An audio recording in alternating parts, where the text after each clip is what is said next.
All right, we should be live. I think.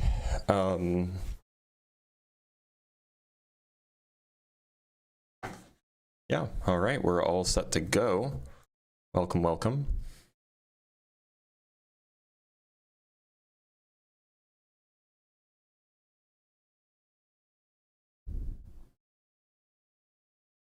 Should be right about there. Oh, I should add a browser source for the YouTube guests if we get any.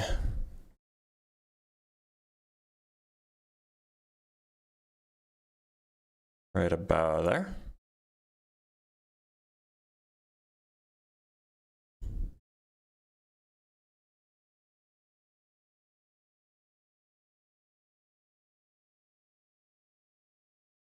All right, we should be good to go. Hope everybody's having a good day. Good morning. I know that it's early for some because, you know, it's the way of things. Happy Thursday indeed. All right, we have our first guest. Great. Bring him up. Oh, let me open up my notes. Oops. Talk to Ian Johnson. Dude, awesome. I've listened to you for a long time, just kind of in the background. Hey, Ian, how's it going? So I want to know what you think of 3i Atlas. Is this on topic? Yeah. Is it God? Is it aliens? Is it? It's a comet. No. The iron, is it manufactured or is it? It's a comet.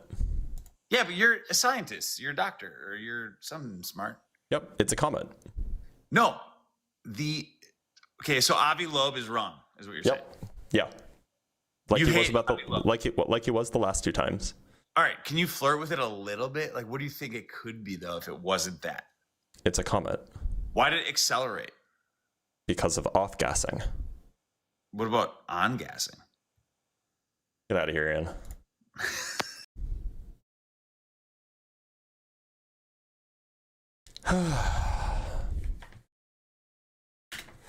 All right, let's talk to Chase.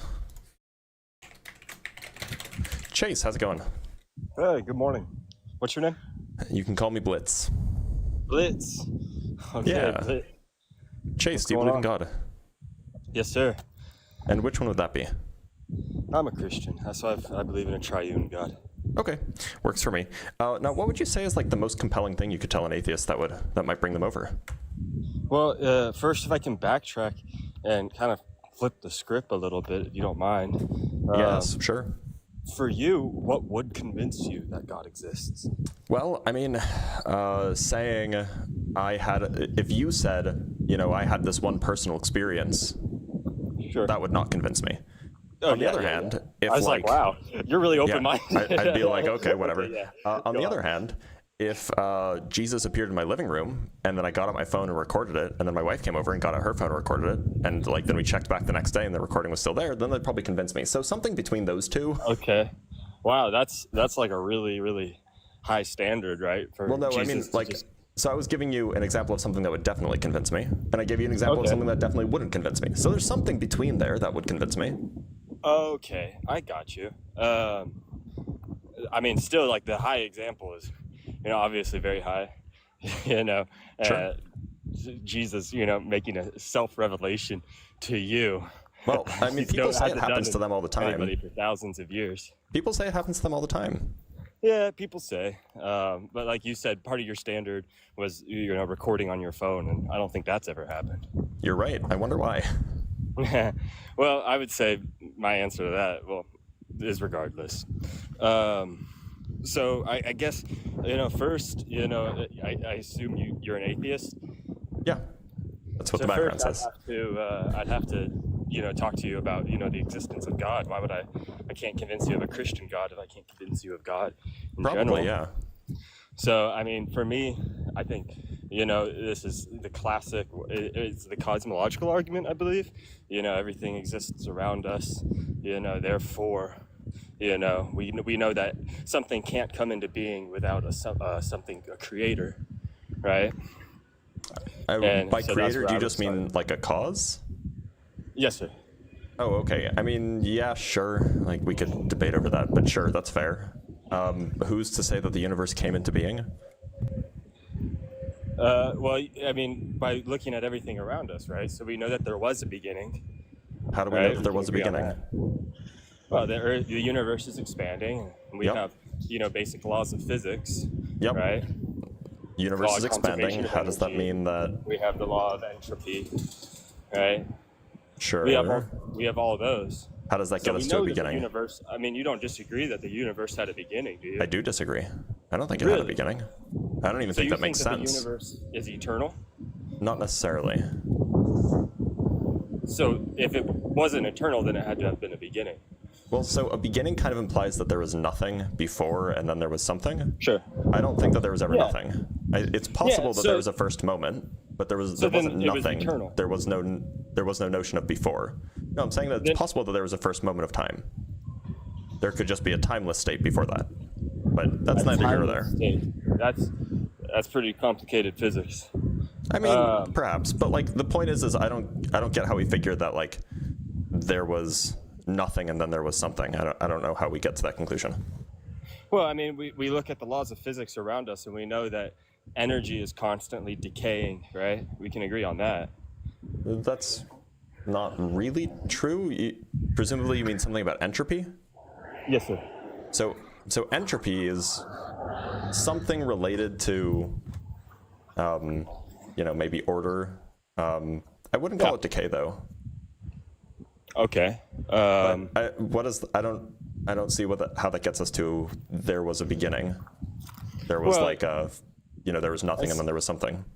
Essentially, how I get to that is by saying, you kind of disagree with my first premise and being, the law, energy is decaying around us, right? But all that implies. So if that's true, that just means Sure. that there is a first moment of time. That doesn't mean that there was nothing and then there was something. You could have a stateless or a timeless state that, in some sense, gave way to the first moment of time, and then you don't have any issues. So, and that's kind of like, I guess where we're just going to have to, disagree because, first of all, I don't think that, life, the universe, like that doesn't make sense to me how something can, time is obviously a concept that we really don't have a great understanding of. We have, ways of measuring it, but to just say like time, our universe existed outside of time, I would have to disagree with that. I would say time exists within our universe. Well, the claim is that our universe existed, that there was a state of affairs when our universe was existing where there was no time. And then there was a state of affairs where the universe was existing where there was time. I mean, like, this isn't so unfamiliar to you. You think that this is a property that God has, right? God existed outside of time, and then through Jesus, God existed in time. I believe, yeah, I mean, you could say it that way. So, I mean, it can't be, like, it's like, maybe it's counterintuitive, but you believe something similar. No, because I'm saying that the system that we are in is a system that exists inside of time, right? Well, currently, yeah. Who's to say that that was always the case? So you're saying that at one point our system, it existed outside of time and then it went inside of time. I wouldn't say it existed outside of time. I would say that there wasn't time. Time just didn't exist. Yeah. Interesting. It was all space.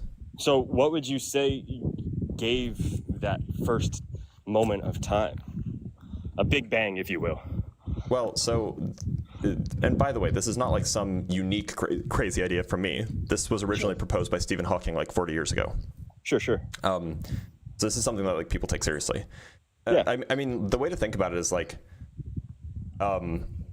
maybe I'll just draw a diagram. Would a diagram help? I don't know. All right, I'm gonna draw a diagram. I love diagrams. One sec. Let me just pop up the, here we go. Make this a little bit smaller. There we go. And then let me pop it up over here. Oh, too big. Too big. Much too big. Okay, diagram. So, actually, you know what? I don't even need a diagram. I can just go pull up Stephen Hawking's diagram.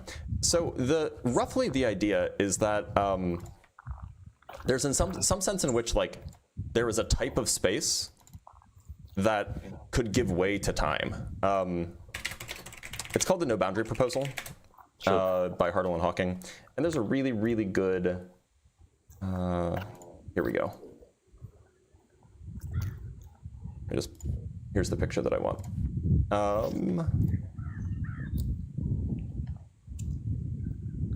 think it's here. Yeah, there we go.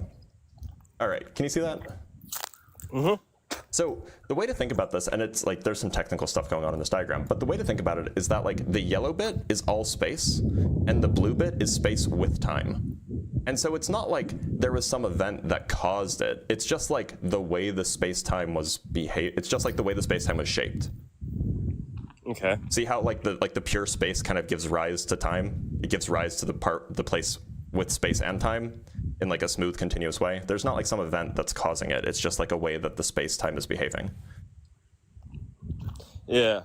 I mean, to me, like it's still not making it's not making sense how, you know, the universe could be expanding like that without time. Well, so in the yellow bit, it's not expanding. That's just its shape. And then there's a place in that shape where time begins. So, but is there not a point in the yellow bit, at the bottom of the yellow bit? All of the yellow bit is that there's no time in any of the yellow bit. There's no time anywhere. So what am I can't see, what are your constants there? X and T?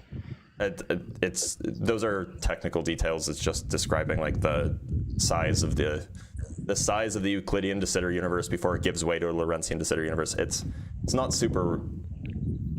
The values aren't particularly relevant. It's just a diagram I found on the internet. But the idea is like, look, you have this like static, unchanging, timeless yellow thing, but there's a place in that static, unchanging, timeless yellow thing where time is going. So and if you're away from that place, there's no time. Yeah. So at that point, you know, not just time, but physics as well. I mean, physics is still happening. It's just, well, I shouldn't say happening because happening is like a time word, but yeah, like there's still like physical relations that hold in the yellow bit. So who introduced those physical relations? Or I'm sorry. Well, there was no time, so they've always so there's no sense of it like there's no sense of it beginning. and see, that's what I'm saying is that like. You it seems like circular reasoning. You're just kind of saying that like, oh, it's, you know, time has always existed, and then time I'm sorry, I missed. Right, yeah, you're good. You're good. Time didn't exist, and it just kind of like gradually like came into existence. Like, okay, time did at a certain place. Yeah, sure, but see, like that doesn't make sense because, you know, time had to have had a beginning. We can keep on going. Well, yeah, back. in the diagram, time has a beginning, right? It's that boundary between the yellow and the blue. That's the beginning. That is the first moment of time, is that boundary. And so what introduced it? The geometry. You know, like, it's just a feature of the geometry. So what about that geometry creates time? So, I mean, the way that we think about time today is a feature of the geometry of space-time. And so the geometry here is that you have a purely spatial universe kind of glued to a space-time in a way that's like smooth and continuous and all of this. And so the geometry just smoothly transitions from purely spatial to spatial plus time. I couldn't hear all of that. There's some traffic. You're fine. So the way to think about this is that like you have a purely spatial, non-temporal universe that's like glued to a space-time in like a smooth way. So like they're all one smooth, continuous geometry. Okay. I mean, it still sounds like, you know, there's still like, even in your, you know, an allegory of, you know, it being glued in place, like it still implies, you know, an action. Well, I mean, you have to think about this in a four-dimensional way, right? So like this is not something that occurred. It's not like they were glued in place in time. It's just that's a description of the relationship between the the Yeah, space-time with certainly. I mean, time and the obviously, spatial universe. It's just a but it's still description an of the relation between the two. So there it's is a still an relation act. between the two. That relation is geometric.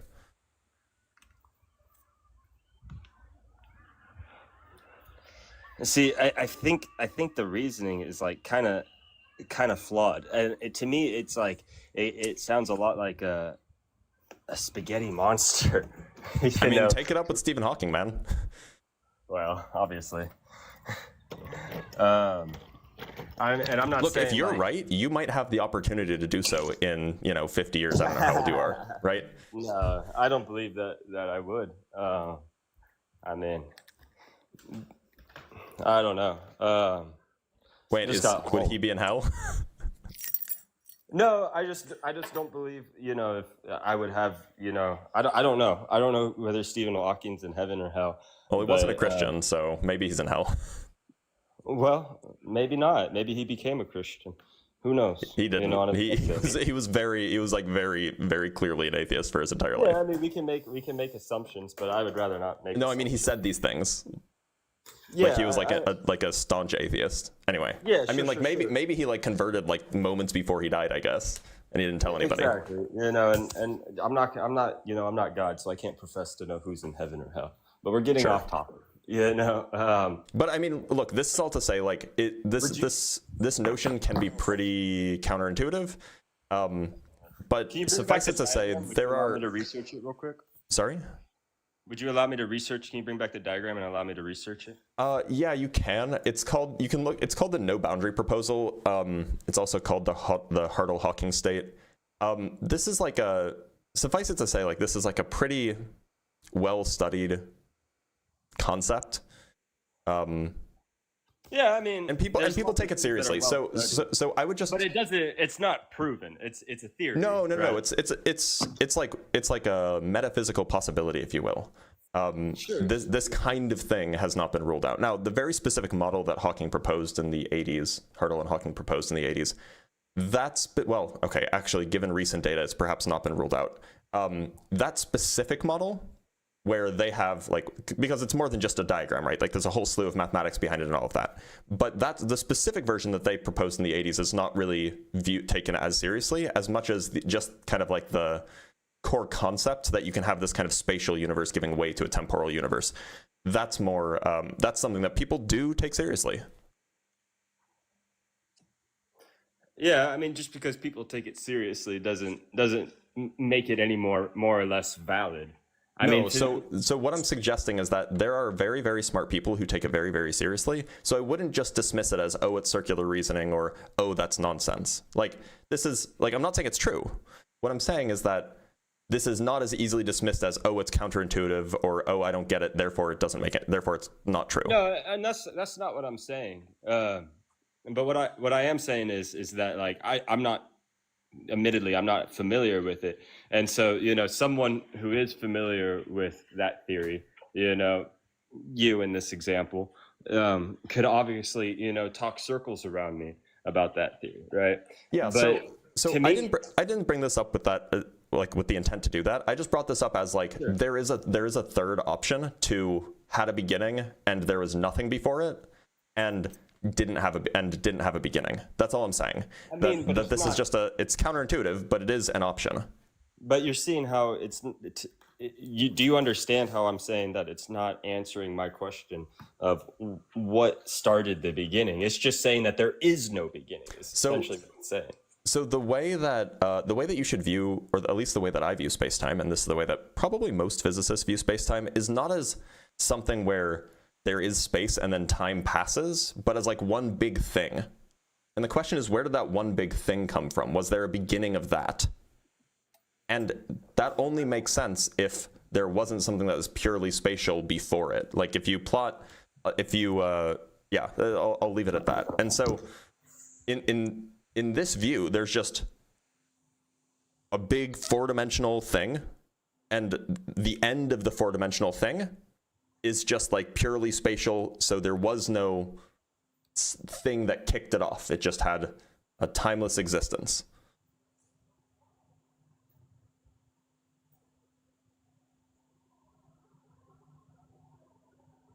So, to me, like, and I don't really want to take the time to, fight, against this theory. But to me, I would ask you what would seem more likely, right?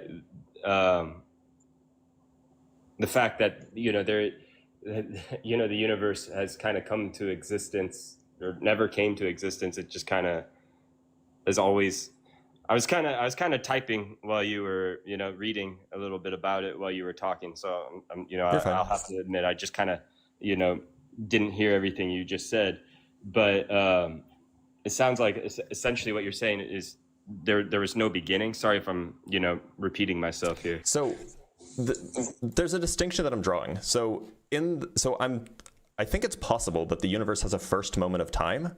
I don't think it's possible to say that there was nothing and then there was something. Interesting. So that would mean that the universe was infinite, eternal. No. Again, there could be a first moment of time and just have a timeless universe that in some like ontological way precedes it. So our So universe timeless does not mean eternal, right? So our universe came from another universe. I'm trying to understand. It came from a spatial universe. You could say that. You could say the time came from a purely spatial thing, in like a non-temporal way, in like a purely geometric relational way. So see, and that's what I'm saying is like this argument feels like it's just saying no, our universe. It's like it feels like it's pushing the timeline back, and it's like, well, then obviously my next question would have to be what created that. Well, that thing didn't have time, so that thing, it doesn't even make sense to say it has a beginning. Well, it's still something. Yeah, it is something, but it exists timelessly, so like it doesn't even make sense to ask about when it started or it being created. Then that thing is eternal then. No, it's not eternal, it's timeless. Eternal means that it exists in time for all of time, right? It exists for like every moment of time it exists at every moment of time, and there's an infinite number of days, say. That's what eternal means. A different definition of eternal then. And so eternal means that it's always existed, always being a temporal word, right? If something doesn't exist in time, you can't even say that there is, like, you can't even say that we're always, right? I don't see why not. Because there's no time, and always is a time word. Yeah, but I think if you say that something exists outside of time, you could say it's eternal. To me, I would say. I mean, like, look, then we're just using the words differently. I distinguish between timeless and eternal because eternal says something about, like, for every day there's a day before it, and for every day there's a day after it, and it exists in all of those. Whereas I would say that timeless is like, you can't even talk about days. But look, if by timeless, or if you understand what I mean as timeless to be what you mean as eternal, then yes, in that case, the timeless thing would be eternal. Yeah. And so, what would you would call that as, non-sentient? You would just say it's. Yeah, it's just space with, with stuff in it. Okay, with stuff in it. Yeah, I mean, presumably it's not empty. Yeah. Okay, so and it's just floating there, and it's just always existed without time. Well, yeah. Well, I mean, always existed without time is a little bit hard to make sense of. It existed timelessly.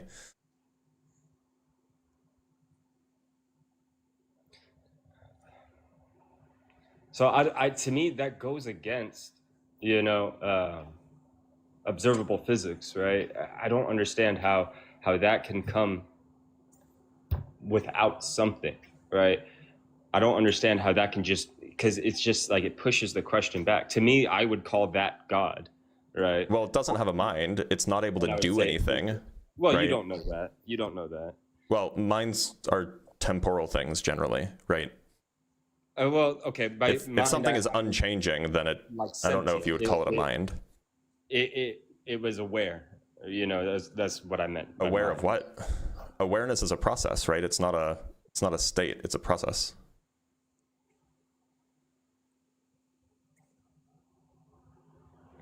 So let's define what God is. Then. That's a good idea. So I guess since I believe in God, I should go first, and Yeah. I would define God as the earliest. Obviously I'd go back to my Bible. The earliest word use for God was existing one, right? Chaya chaya in Hebrew, right? And that's when God said The earliest word for God, wasn't it like El Elyon or something? Wasn't that the first place Elohim. that it was used? Yeah, sure, Elohim. But you have to understand that. So, like Genesis was written by, it was written by Moses, right? And Well, that was way I don't think that's after- true. Well, I can't say for certain it was written by Moses, but traditionally, oral tradition is that Genesis was written by Moses, the Pentateuch, right? Well, yeah, but like the first, like historians agree that like Genesis was written like 2,500 years ago or something like this, like in 500 BC-ish. I mean, there's a lot of different manuscripts, so Yeah, none of them we're getting are a little older. off None of them topic. are older than like 100 BC. So now we're just talking about Bible, the validity of the Bible. Well, right? I mean, we're just talking about like authorship, but like we can like it's Sure. perhaps neither here nor there. Anyways, the earliest use of God was when Abraham, right? The burning bush appeared before Abraham, and or was it Moses? Right, in Exodus. I'm sorry, it was Moses, and said, go into my people, right? And Moses says, what do I call you? What do I tell my people? Your name, and it says, existing one. I am who I am. All right. And sorry, what verse is this? What book is this in? What chapter? Exodus 3:14. Okay, let's pull up Exodus.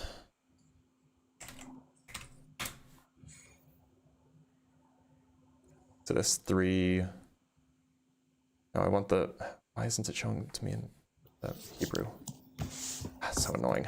Man, I appreciate your you Exodus seem 3. like a very honest debater. Yeah. So, well, I appreciate There's that. a lot of So, people on this app that aren't very honest with They're just so when rude. you say God's first name, that's not. This is like. I don't know if that's the name or if like that's like a description, right? Like if you go look for a name, like you'll find the tetragrammaton, like the Yud Hey Vav Hey. That's like perhaps a name. And then you'll also see like titles like El or El Elyon or Elohim. and those are all just descriptions as well. Well, I know, I mean, but the tetragrammaton is arguably a name. And I believe that predates Exodus chapter, or that is earlier than Exodus chapter 3. I think that's even Genesis 2 maybe. And that's like, yeah. That's in Genesis 2. In fact, it is. I don't think it's in Genesis 1. I think in Genesis 1 it's only Elohim. Yeah. In Genesis 2, though, the tetragrammaton, the Yud Hey Vav Hey, that appears as God's name. So that just seems earlier. Sure. Anyways, I mean, they're both just at the end of the day just descriptions of who God is, right? Well, no, one is a name and one is a description, right? Yahweh is a description. No, it's a name. It's Lord. It's not like, no, it doesn't have like a translation. It's not like a word that means something. It's a name. In the same way that like Moshe was a name. In the same way that like Yitzhak was a name.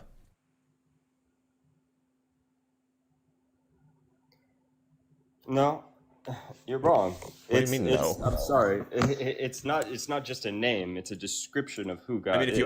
if you look at like what like biblical scholars, even like Christian biblical scholars, they will say that it's a name. Yeah, I'm not saying it's not but names had meaning. All right, it's a description. It's used like as an identifier for God. Yes, a name. All right, but that doesn't voided of being a description, right? It's not like John or Phil, you know. No, it would be like that. See, It would be exactly like that. Like, keep in mind, John, Ionas, which comes from Greek, which goes back to Yehonatan. This is a Hebrew name that if you can unpack it, and it will mean something like, you know, God gives great, or God gives, or something like this. Yeah, it's God has given, or gift of God. That's what Jonathan means in Hebrew. But when somebody has the name Jonathan, you're not saying, this person is a gift from God. You're saying their name is Jonathan. But it still has, like, and that's today, right? We're talking That was about back then too.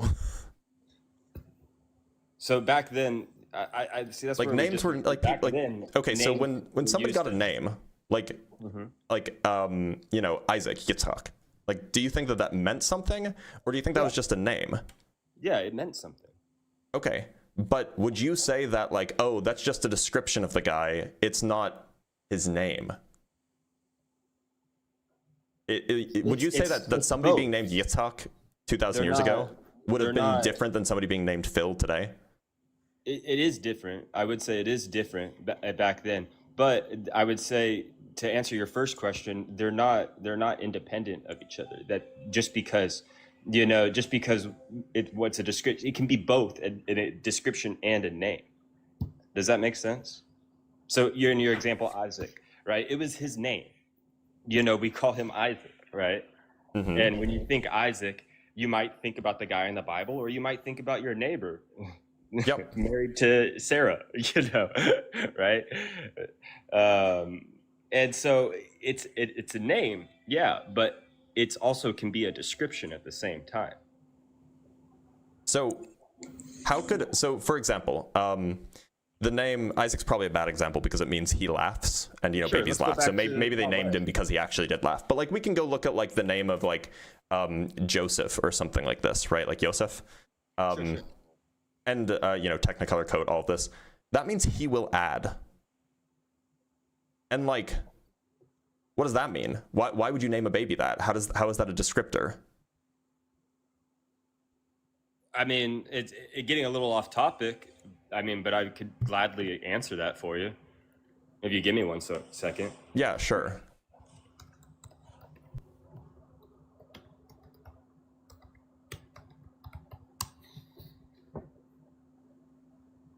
Because his mother Rachel believed birth, he'd be a blessing from God to bring an end to her barrenness.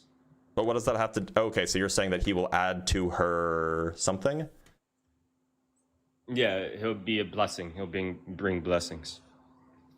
But that's not in the name. It's just he will add. Or we could look at the word the name Noah. Increase. Noah He should means add. something like rest, right, or comfort. Sure. Like Noah's mother named him that because, like, the point Because is sometimes she was more or less. I mean, I hate to use the word. I'm using it fairly, loosely, but because she was prophesying that, she was willing that from Noah. Right? willing what? Rest? I mean, so let's look that one up.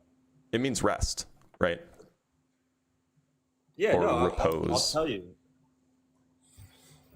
Because his father, Lamech, believed Noah would bring relief or comfort during the difficult labor of working the cursed ground. Okay. I mean, look, my point is I think that there is a way that we can make a distinction. And maybe this isn't even relevant. Like we're down like a weird side quest. But, like, honestly, I think you're wrong in saying that Yahweh is just a name without meaning. Well, I kind of look, I think that generally. So So- we could just kind of start to wrap things up a little bit. I mean, like, think about it this way. Like, when you think of the name Zeus, for example, right? Sure. Is that a name or is that a description? I don't know. So if There's you, a big difference between mythology and real life, though. you're right, there is. But if you look at the name Zeus, if you trace the meaning of the name back, it eventually just translates to deity or god, right? Okay. But, like, Zeus is a name. So can I ask you? I mean, I think it was a little off topic, but can I ask you, which came first? You know, the Zeus as a name, or Zeus as a use for God? So my guess is that, and I'm not an etymologist, but my guess is that Zeus is the name for a divine being that kind of descended from a more primitive, not primitive, from like an older religious tradition that predates the Greeks. So you would have had some like Dios, kind of like that's like kind of where the name comes from, Dios, and that would have been like some more even more ancient notion of like a storm god or something like this. Sure. That probably is much older, and so by the time it got to the Greeks, it was just the name. Sure. And so, but we admit that it started off as a description, though. Sure, but by the time the Hebrews had the name, I don't think it was anymore. The Tetragrammaton? Yeah. I mean, like, as far as I can tell, like, this is not something that, like, we have any, like, historical etymology for, like, where the name came from in the form of a word, like a meaningful word. I mean, I believe I have the answer to that. It'd be difficult for me to go back and, you know, prove that without preparing. Okay. So I would enjoy. I hope the algorithm works out and we can talk again. Sure. I would like to end on, you know, saying, you know, it's, you know, you kind of admit that, you know, Yahweh started off as a description, right? Well, no, we don't know. That's the thing. Like it's not clear to me, like there's like this whole business with like El is a god that almost certainly like has like predates like Hebrew belief systems, like with like the you know, like that's definitely more of a description. El comes from something like more comes from something more ancient, but by the time it got to the Hebrews, it was just like the name, right? The Tetragrammaton we're less sure of. Like, this is just not something that's like, apparently scholars like its etymology is not definitively known. Yeah, I mean, I'm fairly certain I have a good understanding of Yahweh. It's been a while since I've really, you know, gone into all of this. I'm kind of new at, you know, having all this free time, but you know, I'll tell you, you know, you're a very educated person. It seems like a lot of your arguments kind of come from we don't know, right? We don't know, and I don't know how you came to that conclusion from this conversation. I don't know how you came to that conclusion from this conversation. Well, everything. I mean, and can you remind me that? I'm sorry to ask again. What was the chart you brought up, Stephen Hawking's? What is the name? It's called the no boundary proposal. Okay, yeah, I have that typed in. Cool. The no boundary proposal. You know, that's just an argument of saying, hey, here's another theory besides God. It's not saying, you know, that I know God does not exist, right? I mean, like, we could have a separate conversation about like why I specifically don't believe that God exists, or why I believe that God does not exist. Okay. We were just talking. The reason I brought that up was because you were talking about, you know, origins of the universe and things like this, and you brought up like that there's two options, and I'm like, well, there's actually this third option that most people don't consider. That's why I brought it up in the first place. Yeah, I mean, I'll definitely have to research it. Yeah. To me, it sounds like something like I kind of, you know, was like a sentence in a notebook in my private high school, you know, over 10 years ago, right? And so, like, honestly, like, it's something that I would have to research, and, you know, sure. To me, you know, I believe I've already reasoned myself through that, and that reason would be, you know, that it's just pushing that boundary of beginning back, right? And I get what you're saying, that, you know, we know that this didn't have a beginning, but because it would be timeless. Timeless things can't really have beginnings. But. Yeah, and so I deny that by saying, you know, that there must be a beginning of, you know, something must start the energy. You know, there must be a start. You know, our universe, something that exists outside of our universe, like a universe can't exist outside of itself. Right. Well, I'm not claiming that, but lest we end up in a cycle, why don't we just call it there? Sure. Hey, and I want to say, thank you so much for talking. I really thanks for hope being here. that we can have a conversation again, and man, I really hope that maybe you can be a little bit more. I hate to say more open-minded because it implies that you're not open-minded already. Hey, you too. Right. I'm gonna kick you out. But thanks for being here, Chase. Take care. Have a good one, man. Chase was good faith. We have a few super chats to read, including one enormous one. So from Duke of Shostka, he said, with the 2 euro bucks, he just said it's just a theory. Yeah, I mean that's a thing.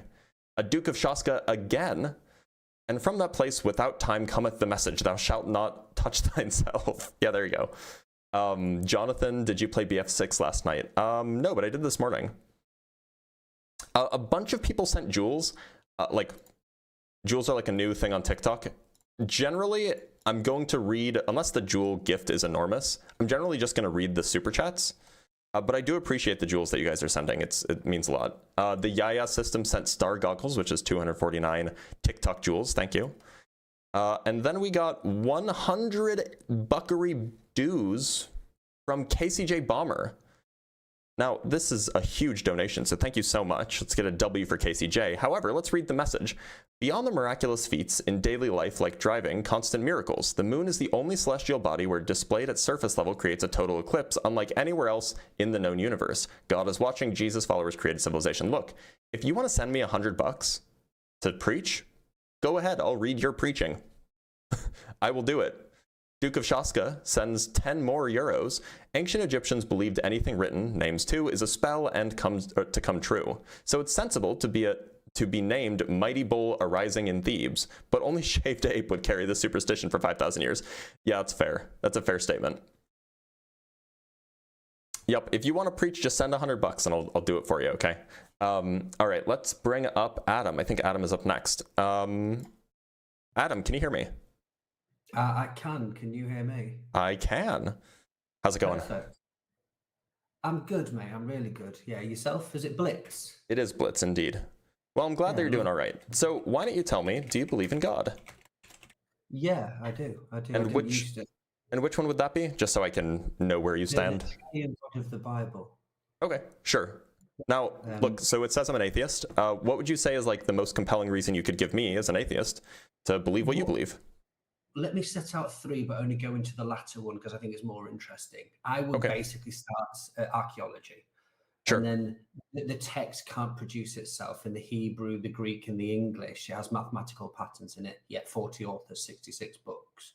So, but the one that I think your audience and you, because I've been watching your stuff, I really like how your brain works. You seem quite intelligent. Would possibly be understanding the spiritual realm. Now, we would say that the invisible realm. Scientists such as yourself would say the quantum realm. Now, you have the 7 properties of quantum physics. I'm sure you're kind of aware of all of these things. Now, I'm producing... No, but what 7 properties? Let me just go through them. Okay, so you have superposition. Mm-hmm. This is how you get supercomputers. One particle can do multiple things at once. So, am I on stage? Yeah, I am on stage. So I can turn left, I can turn right, I can jump up, I can do down. I can't do them all at the same time. But in the invisible realm, things can do multiple things at once. That's where we're using quantum computers from. So that's one. Wave-particle duality is a very interesting Let me write these down. So you have superposition is number 1. So go ahead. Superposition, wave-particle duality, entanglement. All right.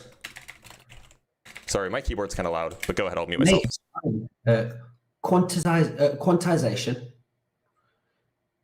the uncertainty principle, quantum tunneling, and the observer effect. I'm sure you've heard of the double slit experiment. So, and you called these what, the 7 somethings? Principles. So you have Newtonian physics. I'm sure you're aware of Newtonian physics. Mm-hmm. For the audience, that's just time, space, and matter, and how we operate in those kind of things, isn't it? If we speak quite plainly, I have no formal education in any theology or sciences. I just love to learn. But when we go into the invisible realm, i.e. the non-physical realm, we can't take those physics that we use for the made realm to the invisible realm. The world operates completely Now differently. you're saying the invisible realm, but you listed quantum mechanics, quantum physics stuff. Are you saying that the invisible realm is the quantum realm? Yeah. But So the we can the see invisible quantum things stuff. make the visible. No, we can through observation. This is where I've asked about the double slit experiment. Well, wait a minute. So it is like visible. So how is it invisible? Okay, so you're familiar. Young did. I can't remember his first name. In Thomas Young. 1801, Thomas Young. Thank you. And Thomas Young in 1801 did the double slit experiment. And when we don't observe something, so to be clear, he didn't do that. He didn't do the whole observer not observer thing. Who did? That was Alain Aspect in the 1970s. Thomas Young did the classical double slit experiment where he showed that light is a wave.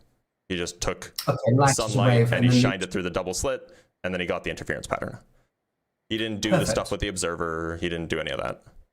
I will have to go and verify that. You sound correct. I love being wrong because it means I've learned something. It would be kind of surprising if Thomas Young did the quantum observer, if Thomas Young did the quantum double slit experiment in the 1800s, and then it took us, till the 1920s or something to even like that. That would be a little bit surprising. So yeah, I mean, it kind of makes sense. I agree. I'm doing my best that I can to try and validate the logic. My documentary is called God's Logic, showing the non-contradictions between quantum physics and how it's operating, and how the triune God of the Bible is operating. So would you say that you have like a good understanding of like quantum physics? No, because anyone that thinks they understand quantum physics doesn't understand quantum physics. That may have been true 70 years ago. That's not true anymore. Say that again. That may have been true 70 years ago. I agree with what you're saying. Yeah, I agree with what you're saying. I think the one that caught my attention recently is the W wave at Kyoto University. They found three photon packets quantumly entangled, one essence, three distinctions. So we have a working model in the invisible realm of what the Christians would say. I'm not saying that God is those three photons. I'm saying we have a working model. Just to be clear, photons are by definition not invisible. No, they come into you're talking about the wave, and then the observer effect makes them. I'm just talking about photons. Photons are the only things that are visible. Okay, they become packages, don't they? So photons are visible, right? Like that's how we see. That's what seeing is. I understand that, but it's our observation that collapses the potential, doesn't it? The double slit experiment. If you asked like a random quantum physicist, would you think that they would say that the human consciousness has anything to do with it? I don't care what they say. Okay, I don't listen to like if you were to ask like physicists in general, you'll find that like 94%, and I have a survey that can back this up, 94% will say that human consciousness is not involved at all in quantum mechanics. Okay, so what is collapsing the wave? Interaction. Okay, interaction with like 25% of physicists don't even think that the wave function collapses at all. Yeah, and then there are other views that say that the wave function. Sorry, because I'm studying this field. I have surveys. Okay, cool. I would love to have. Do you have anywhere I can look? Because I want to see. Yeah, let me pull it up. What quantum is brilliant. So the W wave seems to be mimicking what the Christians have said. I'm not saying that God is three photons in the invisible realm. And then I think it was 2022, Russian physicists made matter from a lattice of light. Are you familiar with this one? No. Well, sorry, give me just one sec. No, it was a news survey. Quantum interpretations. This was recent. This was like a few months ago. The thing about the interpretations of quantum mechanics. Let me see if I can pull it up really quick. It was in Nature, but Nature is unfortunately okay, I think I can find it. Here we go. No, it's still being blocked. I just need this. Is it this one? Okay, this is the actual survey question. Okay, hold on. This is a blog, but it should have a link to the actual... Does it have a link to the actual paper? Come on. Okay, here's a Phys article. I just want the DOI number. Just give me the DOI number, please. Oh, here's the DOI number. Found it. Sorry. I should put this in my notes page, by the way. Oh, I will put this in my notes page. For those who want to become members or Patreon patrons or whatever, you can actually go get access to these by being that thing. All right. And now it's being blocked by India. Anyway, so let's say that that's not true. I mean, like, I have the DOI number. I'll find it later, but I don't want to waste time. Suppose it's not true. Suppose that 40% say that it's consciousness is involved, for example. If that's the case, I mean, if it's... Look, so generally, I think it's probably pretty reasonable to listen to what the people educated on the topic say and take them seriously.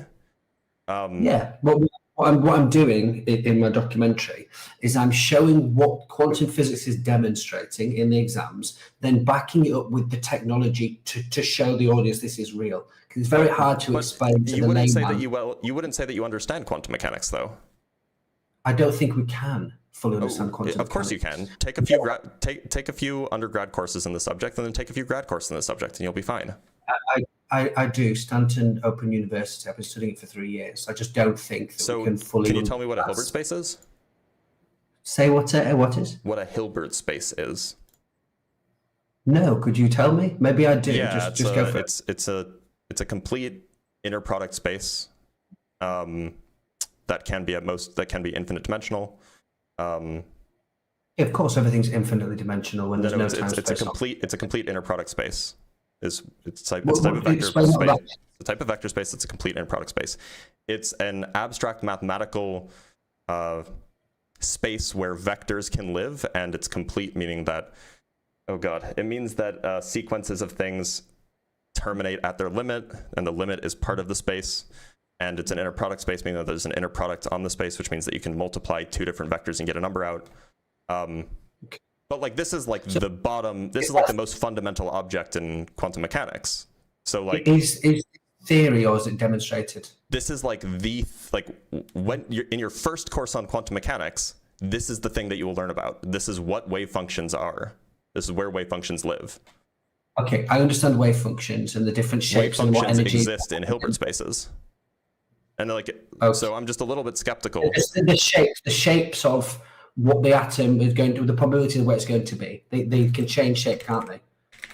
They're generally like flower shaped. Does that make sense? I think that you might be a little lost here. That's your opinion. You've lost me as well. So I'm trying my best. So could you tell me what the Schrodinger equation is? Observation, isn't it? No, it has nothing to do with observation. In fact, observation is not included at all in the Schrodinger equation. Schrodinger's cat, isn't it? Is it Schrodinger's cat? No, the Schrodinger equation. I'm not talking about a cat. I have no idea. So the Schrodinger equation is like the fundamental description of how quantum states change. So, like, look, and I mean this with as much respect as all humans deserve. It sounds like you're trying to make it like a documentary on quantum mechanics without knowing the first thing on quantum mechanics. So I'm trying my best. And I understand that there are like you understand quantum entanglement and superposition. Yeah, I have a PhD in physics. You asked me what those were, and that's sort of the only thing that I've looked into: quantum entanglement, superposition, and quantum boring. You know, there's lots of these things that Christ seemed to be demonstrating in the scriptures and in the fathers. Here's what I would say. Here's what I would say. If the argument that you're trying to make for God relies on quantum mechanics, which understandably is not something that you have a good understanding of, it shouldn't be the argument that you should make. I think I was trying to be humble. I think I'm trying to be humble and only go with what I know and build it up off scripture. But if you're trying to go with what you know, don't use physics. Don't use quantum physics then, because it's not something that like if you go talk to a grad student in physics who's taken a quantum mechanics course, they will know the subject. Do the quantum physicists say they understand how they're getting the end result? They build technology using it, but do they understand it? Do we understand quantum computers? Yeah. Okay, can you explain a quantum computer? So a quantum computer is basically a large state space of qubits. Those qubits can be either entangled or not, and you can apply unitary operations to them. You can use lasers for certain kinds of quantum computers. Those are the ones I'm most familiar with. I'm not familiar with the other non-laser based ones. But you can use these lasers that are in certain, basically the laser pulses are in certain configurations to apply unitary operators to magnetic or electric qubits. And then those qubits can perform computations based off of the unitary operators that you're applying. Like these are well understood things. This has been well understood since the 90s.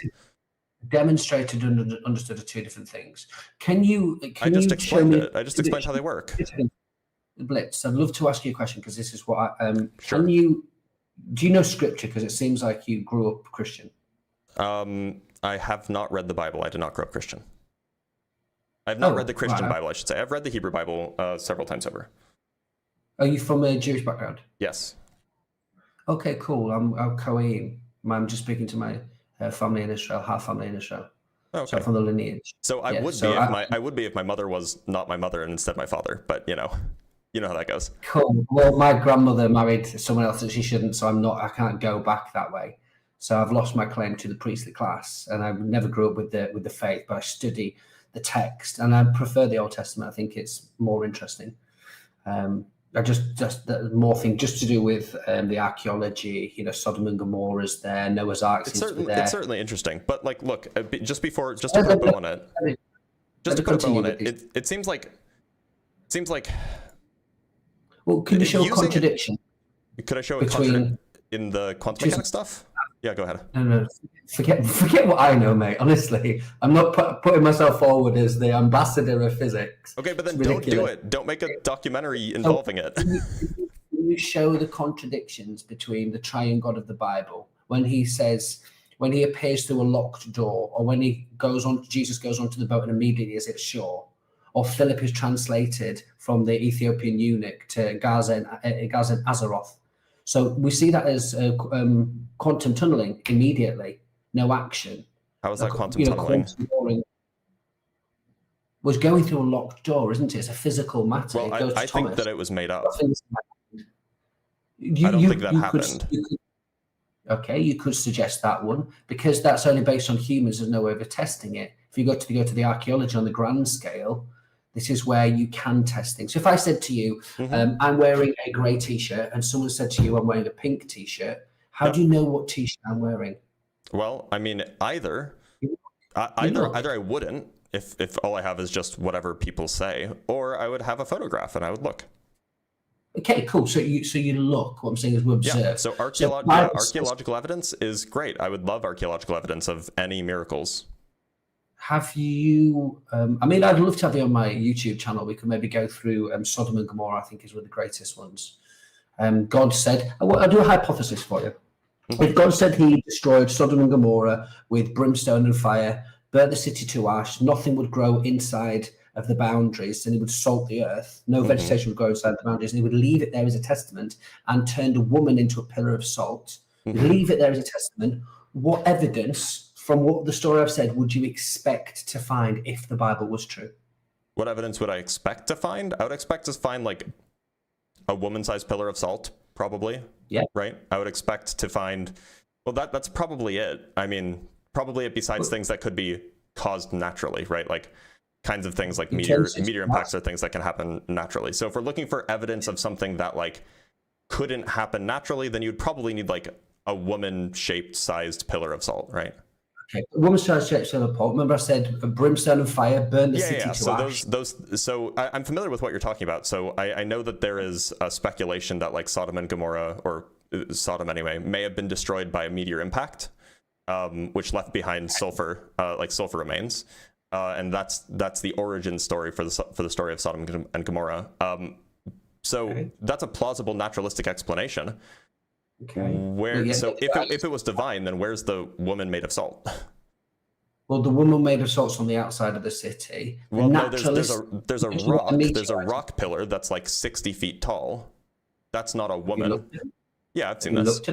Yeah, I've seen that. I've heard about this. Have you looked at the evidence of the limestone that's been heated up to a certain temperature, has the swirls in it, and they're all in the shape of the city?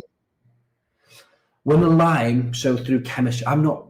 No, I didn't need an explanation. I just wanted you to repeat it because I couldn't hear it. Through chemistry, when certain elements are heated, they change their composition. Sure. So limestone, when it's heated to a certain temperature, turns into something else.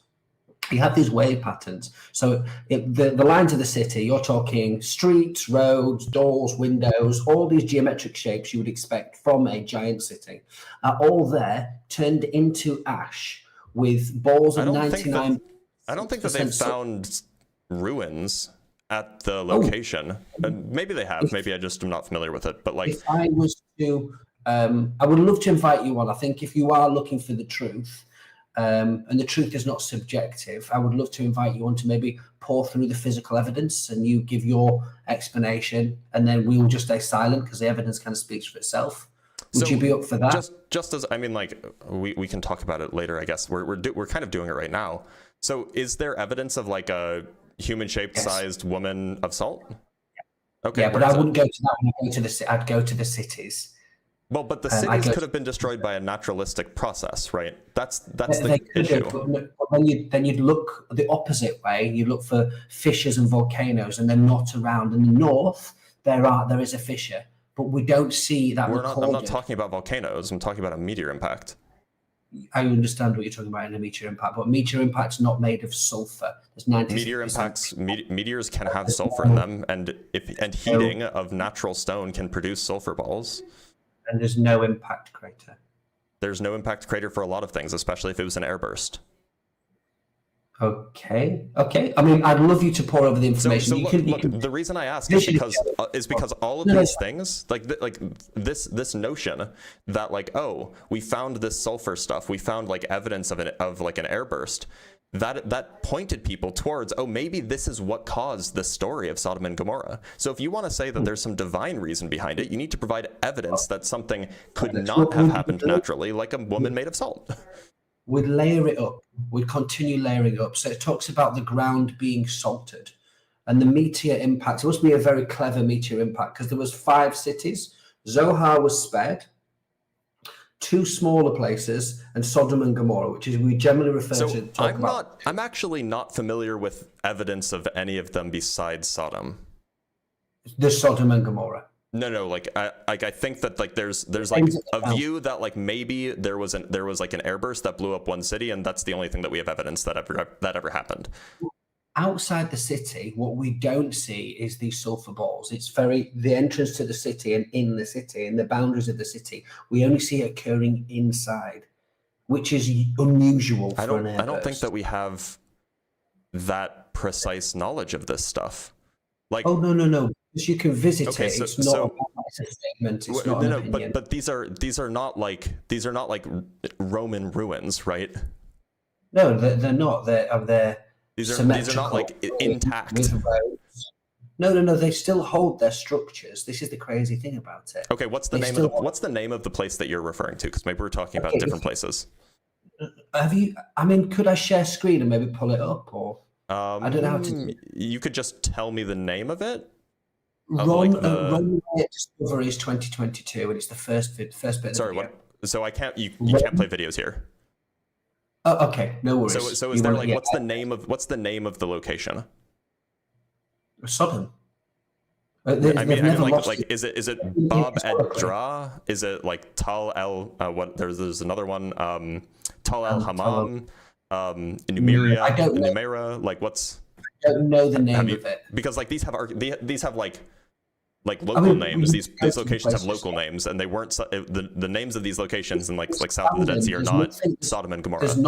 There's no civilization for miles in these areas, but there's like 4K, 8K drones. So the sulfur balls that you're referring to were found at Tal El Hammam, right? Maybe yes. If they were found at 99.6% pure sulfur, it's not found on Earth. That's an archaeological site. It's in Jordan.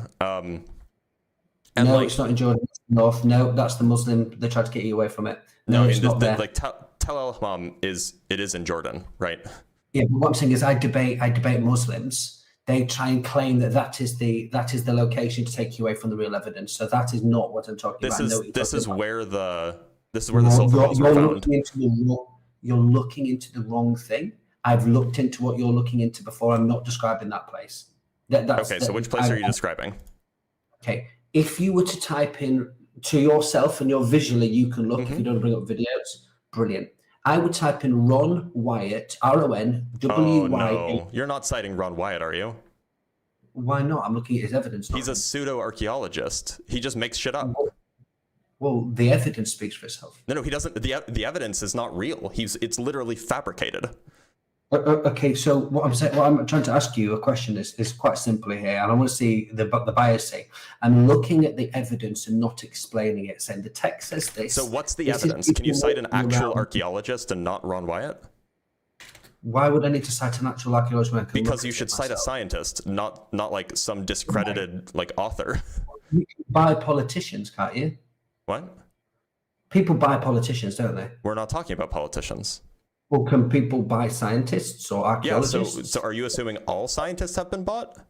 No, don't be silly. So find me a single scientist, like an actual archaeologist who agrees with this claim.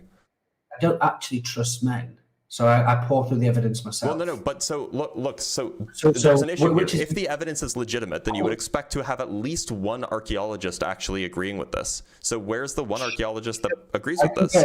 I can get scientists to agree and disagree with anything. You understand that you're based. Find me the one. Then do it. No, but you understand from your perspective, you're basing your opinion on other men's opinions. I'm basing my opinion on scientific consensus. You said that you were bringing up archaeological data. Why would I base on scientific consensus, mate? Because neither you nor I are archaeologists, and so the people who are most likely to be correct about archaeology are going to be archaeologists. Do you think you're intelligent? Sure. Would you say, okay, cool. So I actually think that I'm not stupid. Sometimes I play a bit stupid to just have a long conversation, build into these things and state facts that people can test so that when someone says, I will die on this hill, and the things that I've been talking about, your audience has now gone, I could go check that one out. Okay. So I actually trust my own eyes and coming over the evidence. I tried to disprove the Bible 7 years ago. Do you believe Ron Wyatt when he said that he found Jesus' blood?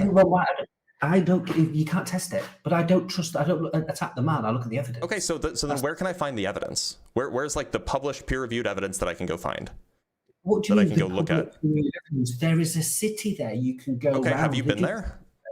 No. Okay, so then where are you getting this evidence from? I've got eyes. Okay, so where are you looking? Are you looking at it in a YouTube video? Is that the source here? What's wrong with that? A YouTube video is generally like there are YouTube videos that show the Earth is flat. What's wrong with watching YouTube videos? There are YouTube videos that show the Earth is flat. There are YouTube videos that show that aliens visited. There are YouTube videos of Bigfoot. Does this mean that like why are you relying on YouTube videos? 2 seconds.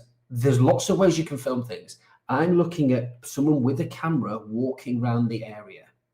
And how are you verifying that he is where he says he is? How are you verifying that these weren't placed there beforehand? How are you verifying any of this? It doesn't matter where it is. The evidence actually matches up with if it's in Utah, of course it matters. What I'm saying is the evidence matches up where it is. No, how have you checked that? Okay, you're saying these things. Are you just believing the YouTube video creator? I thought you didn't believe men. No, but I'm looking at the visual things and matching it up with my eyes. Exactly what they're doing. I have the same tools. So look, you're watching a YouTube video and you're watching a YouTube video. They're pointing at the ground and they're saying, it's like, oh, there's a sulfur ball here.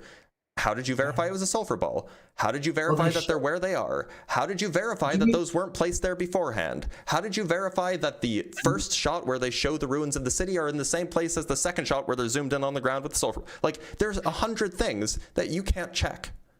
Perfect. Do you do that same thing for other men? I rely on peer-reviewed sources. That's why, because peer-reviewed sources seem to give us reliable ways at coming to true conclusions about the world around us. That's why I don't rely on YouTube videos. Does science change? Of course it does. Okay. Has that science ever been wrong? Peer-reviewed papers ever been wrong? Sure, absolutely.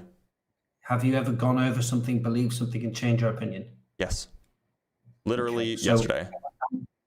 Perfect. Cool. Mm-hmm. Like I said to you, I'll check it out. I'm not posing that I know everything. I tried to disprove the Bible at 30. I'm autistic. All I ever do is study.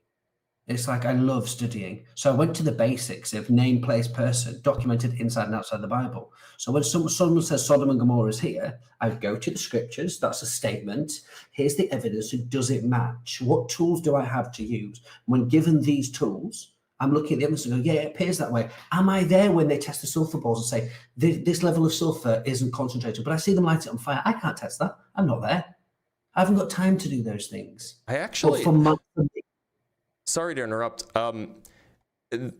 So I thought that the sulfur ball thing was like pretty well agreed upon, but apparently, like, this is the only places that talks about like there being sulfur balls. Like, this is not like something that archaeologists agree on. This is like stuff that you'll find on YouTube videos and like Quora and on Bible, like Christian websites. Like, this isn't something like, there was a paper that came out about Tel El Hammam, like, you know, a decade ago or something like this, and it was retracted. Because like it was bad science. Jordan isn't what you're talking about. Jordan's in the north of Israel. It's in the south. No, so what I'm saying is, it's not even clear to me that there's like ruins with sulfur balls in them. Period. That's not even clear to me at all. You're going to Tel El Hammam, which is in Jordan. No. I'm just talking in general, right? Yeah, but what I'm saying is, you're going to somewhere where it isn't, and then you're looking at that evidence and its retraction. No, I'm going to the primary sources and saying, hey.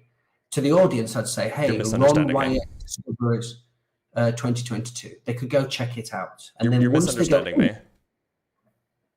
Okay, correct. So my point is that not only is it not at Tel El Hammam, which is where like the original scientific claim was made, that paper was retracted because it was apparently bad science. It's not anywhere. Oh, have you looked at the evidence? I'm looking at it right now. The only places I can find that are even mentioning it are Bible sites and YouTube videos. Okay, so in the YouTube video, do they walk around it in cameras and 8K drones? And are there thousands of them in the same place? I don't take YouTube videos as scientific evidence. I'm sorry. I'm looking for like, if this was real, if this was real, I would expect at least one scientist, one archaeologist to have written about it. There are none. I can't find any. Visually, how do we know where they are? How do we know that they are what they said they are? Like, there's so many issues with just trusting a YouTube video. Do you remember when I told you about my pink t-shirt? Sure. Yeah, but it's not pink, it's grey. Sure. Because you can look at it. Look, so is it not strange to you that not a single archaeologist is agreeing with you that there is sulfur balls at some ruined site in southern Israel? Is that not strange at all? No, because I know that the world is trying to cover up the Bible. There are Christian archaeologists. Why aren't they defending this? People dedicate their entire lives to trying to disprove the Bible. There are Christian archaeologists. Why aren't they defending this?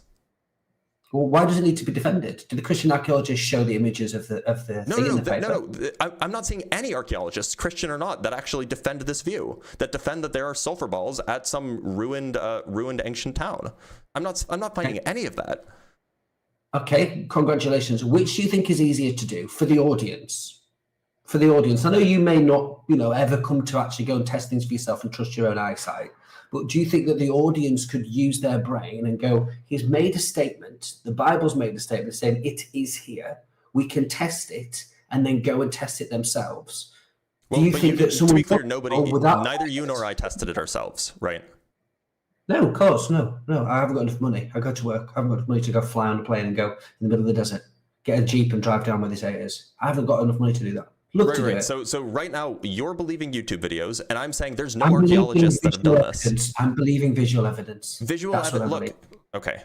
You will if you look for a YouTube video. I can go show you a YouTube video that shows that there are that Bigfoot is real, right? Congratulations. I don't care. Does that mean that the Bigfoot's real?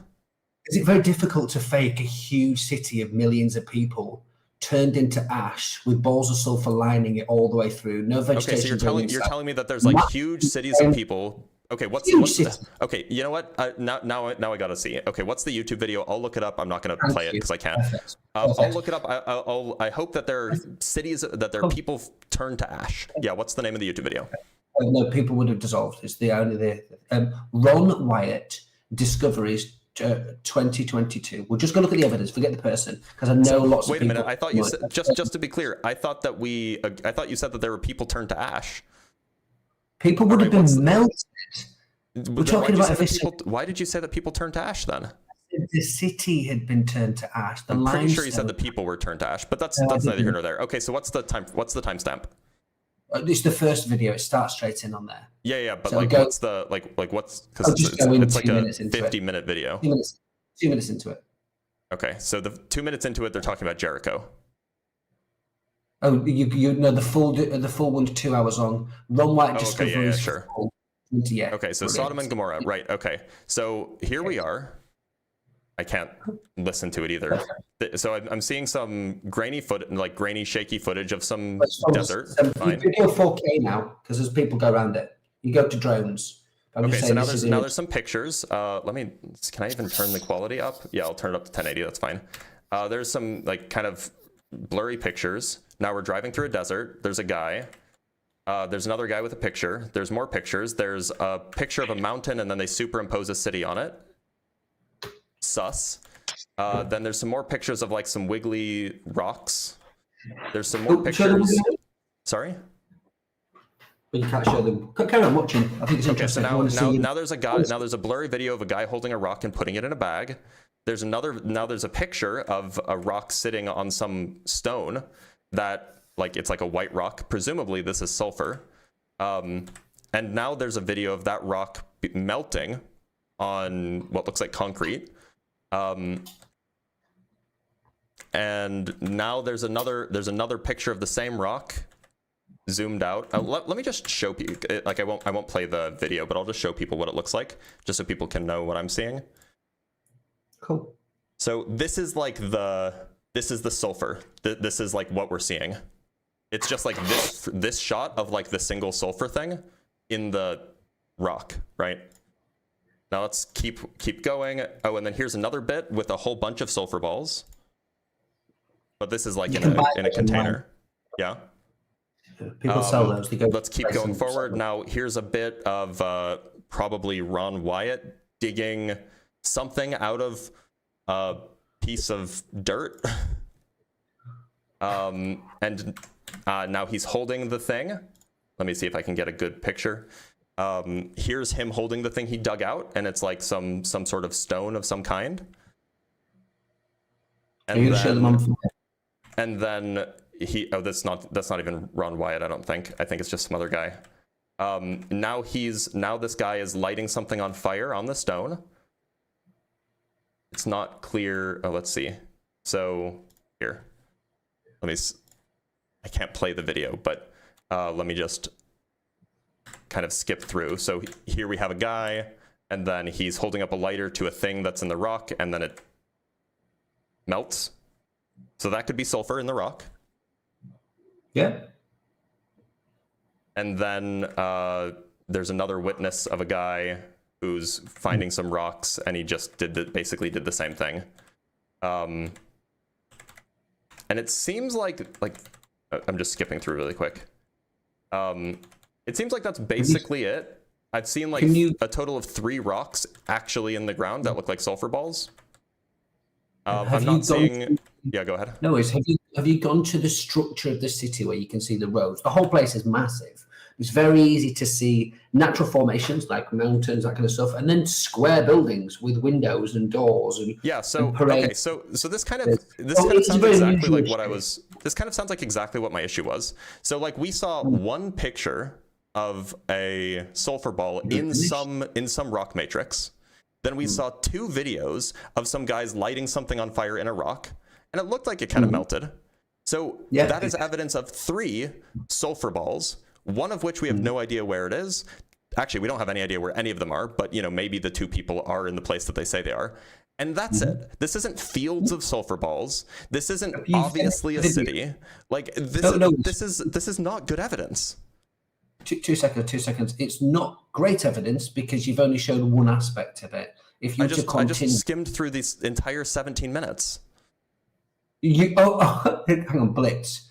To the audience, just so I can kind of get a judge of your character. Are there videos that go back and show you the actual structure of a city? In Yes this, or no? in like this 17-minute bit. Yeah. There are definitely, like, I can even show this. Like, there's this. Like, people definitely lived here. I don't know if this is a city. Well, I mean, they could zoom out, but they could. The whole thing is a city. The shape There's is a like city. people lived here. This looks like people lived in like a rockside cave. Like, this looks like a going natural out. thing, right? Massive. These look artificial. These look natural. You know, like some of these things over here, these things could be artificial. This looks natural. This looks natural. This looks natural. Let's go back to earlier where they were doing this as well. This just looks like a stone, not like, this just looks like a stone wall, not like a artificial thing. Like like almost all of this looks artificial. Like all of this looks like natural. Nothing looks like it's man-made. I can say that. Okay. Like this it just looks like normal cliffs. So like, I mean, like there's evidence that like some people lived here, but I don't know if I would call it a city. And there's like no evidence of like destruction. There's no evidence that at all that was presented of like these sulfur balls being all over the place. Like, is this what convinced you? Well, yeah, and then I'd build on top of that one. So what I would do as a logical thinking man is I'd say, that's very interesting. I'd look into it for myself, and then once I have one of them, you understand the Bible is like a map. You have 50,000 archaeological digs in 30,000 areas to this day. So when I find one, I'd scratch my head and go, hang on, that crazy Christian person. Wait a minute, just to be clear. Many people follow just to be clear, book. I'm not finished. Yeah, go ahead. Fine. I just don't want to go, pick that's it off very of Sodom and interesting. Gomorrah. It makes me scratch my head, and then I'd go look at another one, and I'd keep progressing, just going, hang on, this is one story. Maybe I'm wrong. Maybe it's just a natural phenomenon. I don't think it is. It's ridiculous to suggest it when you've actually watched the evidence in full. Then I would progress to another one, and then I would build my faith and go, hang on, this is a statement. This is how I test things historically. The Bible says it. It says it's over here. This is the evidence I think he'd show. Then I go, look at the evidence. Does it match up? And I build it place on place until I have enough evidence to go, okay, now I've established that this book is a historical book. I would then want to read the content of the book. That's how it's a very big book. I don't want to waste my life on these things. So I would just establish truth first. Is it talking about real events? And do people outside at the time document the stories that happened there? So a circular argument is very simple, isn't it? The Quran has loads of them. Adam, we say it's true. So before we move off of Sodom and Gomorrah, is there anything in that video that could not have been explained without a divine intervention? You have to look at the opposite way. I like what you're suggesting here. So you have to look at naturalistic explanations. You would have are there any naturalistic explanations for the things that they see in that video? You look at the opposite ways, don't you? No. When you do the real research, there's no fish around there, there's no documentation of a meteor just blasting inside the area. Origins of native sulfur ball from the, it's a Taiwanese word, hydrothermal field offshore northeast Taiwan. Evidence from trace and rare earth element compositions. They're finding sulfur balls that are 97 to 98% pure, or to 99% pure. Like, these are things that can occur naturally. Could they show me it? I've never seen it. Yeah, I just showed you. When was the paper released? I've never seen it. It's 2011. Great. What was the date? It's 2011. Evidence of trace rare earth elements. Okay, cool. I'd love to see them. Like, so sulfur balls seem like that they can arise naturally. Yeah, sulfur balls. Well, no, sulfur does, not sulfur balls. No, these are sulfur balls. Can you show me a picture of them? In the text itself, it says native sulfur ball. I can type a text. This is an academically published paper. Like, I don't care what it says. People lie. The world is evil. You're right. People lie, like Ron Wyatt. You're attacking Ron Wyatt, not his evidence. You just attacked these people saying that they're lying. He's a man. I'm fallible. You're fallible. People lie. They have agendas. But I would look at his evidence and regardless who found it. It's a stupid way to do research. It's disingenuous. I would say, okay. Who found it? Zhigong Zhang, Chentung A Chen, Zhu Bo Yin, Zhu Ying Zhang, Zhao Yuan Wang, Gualu. Like, it's just random archaeologists, my guy. Cool. So Great, like, I've not seen it. So like they're lying, and Ron Wyatt is definitely telling the truth. Is what it Ron sounds Wyatt like. is presenting the evidence to the public. No, and people he are going didn't. to He just like document okay. Do you and think that you can be? Do you think that you can lie with videos?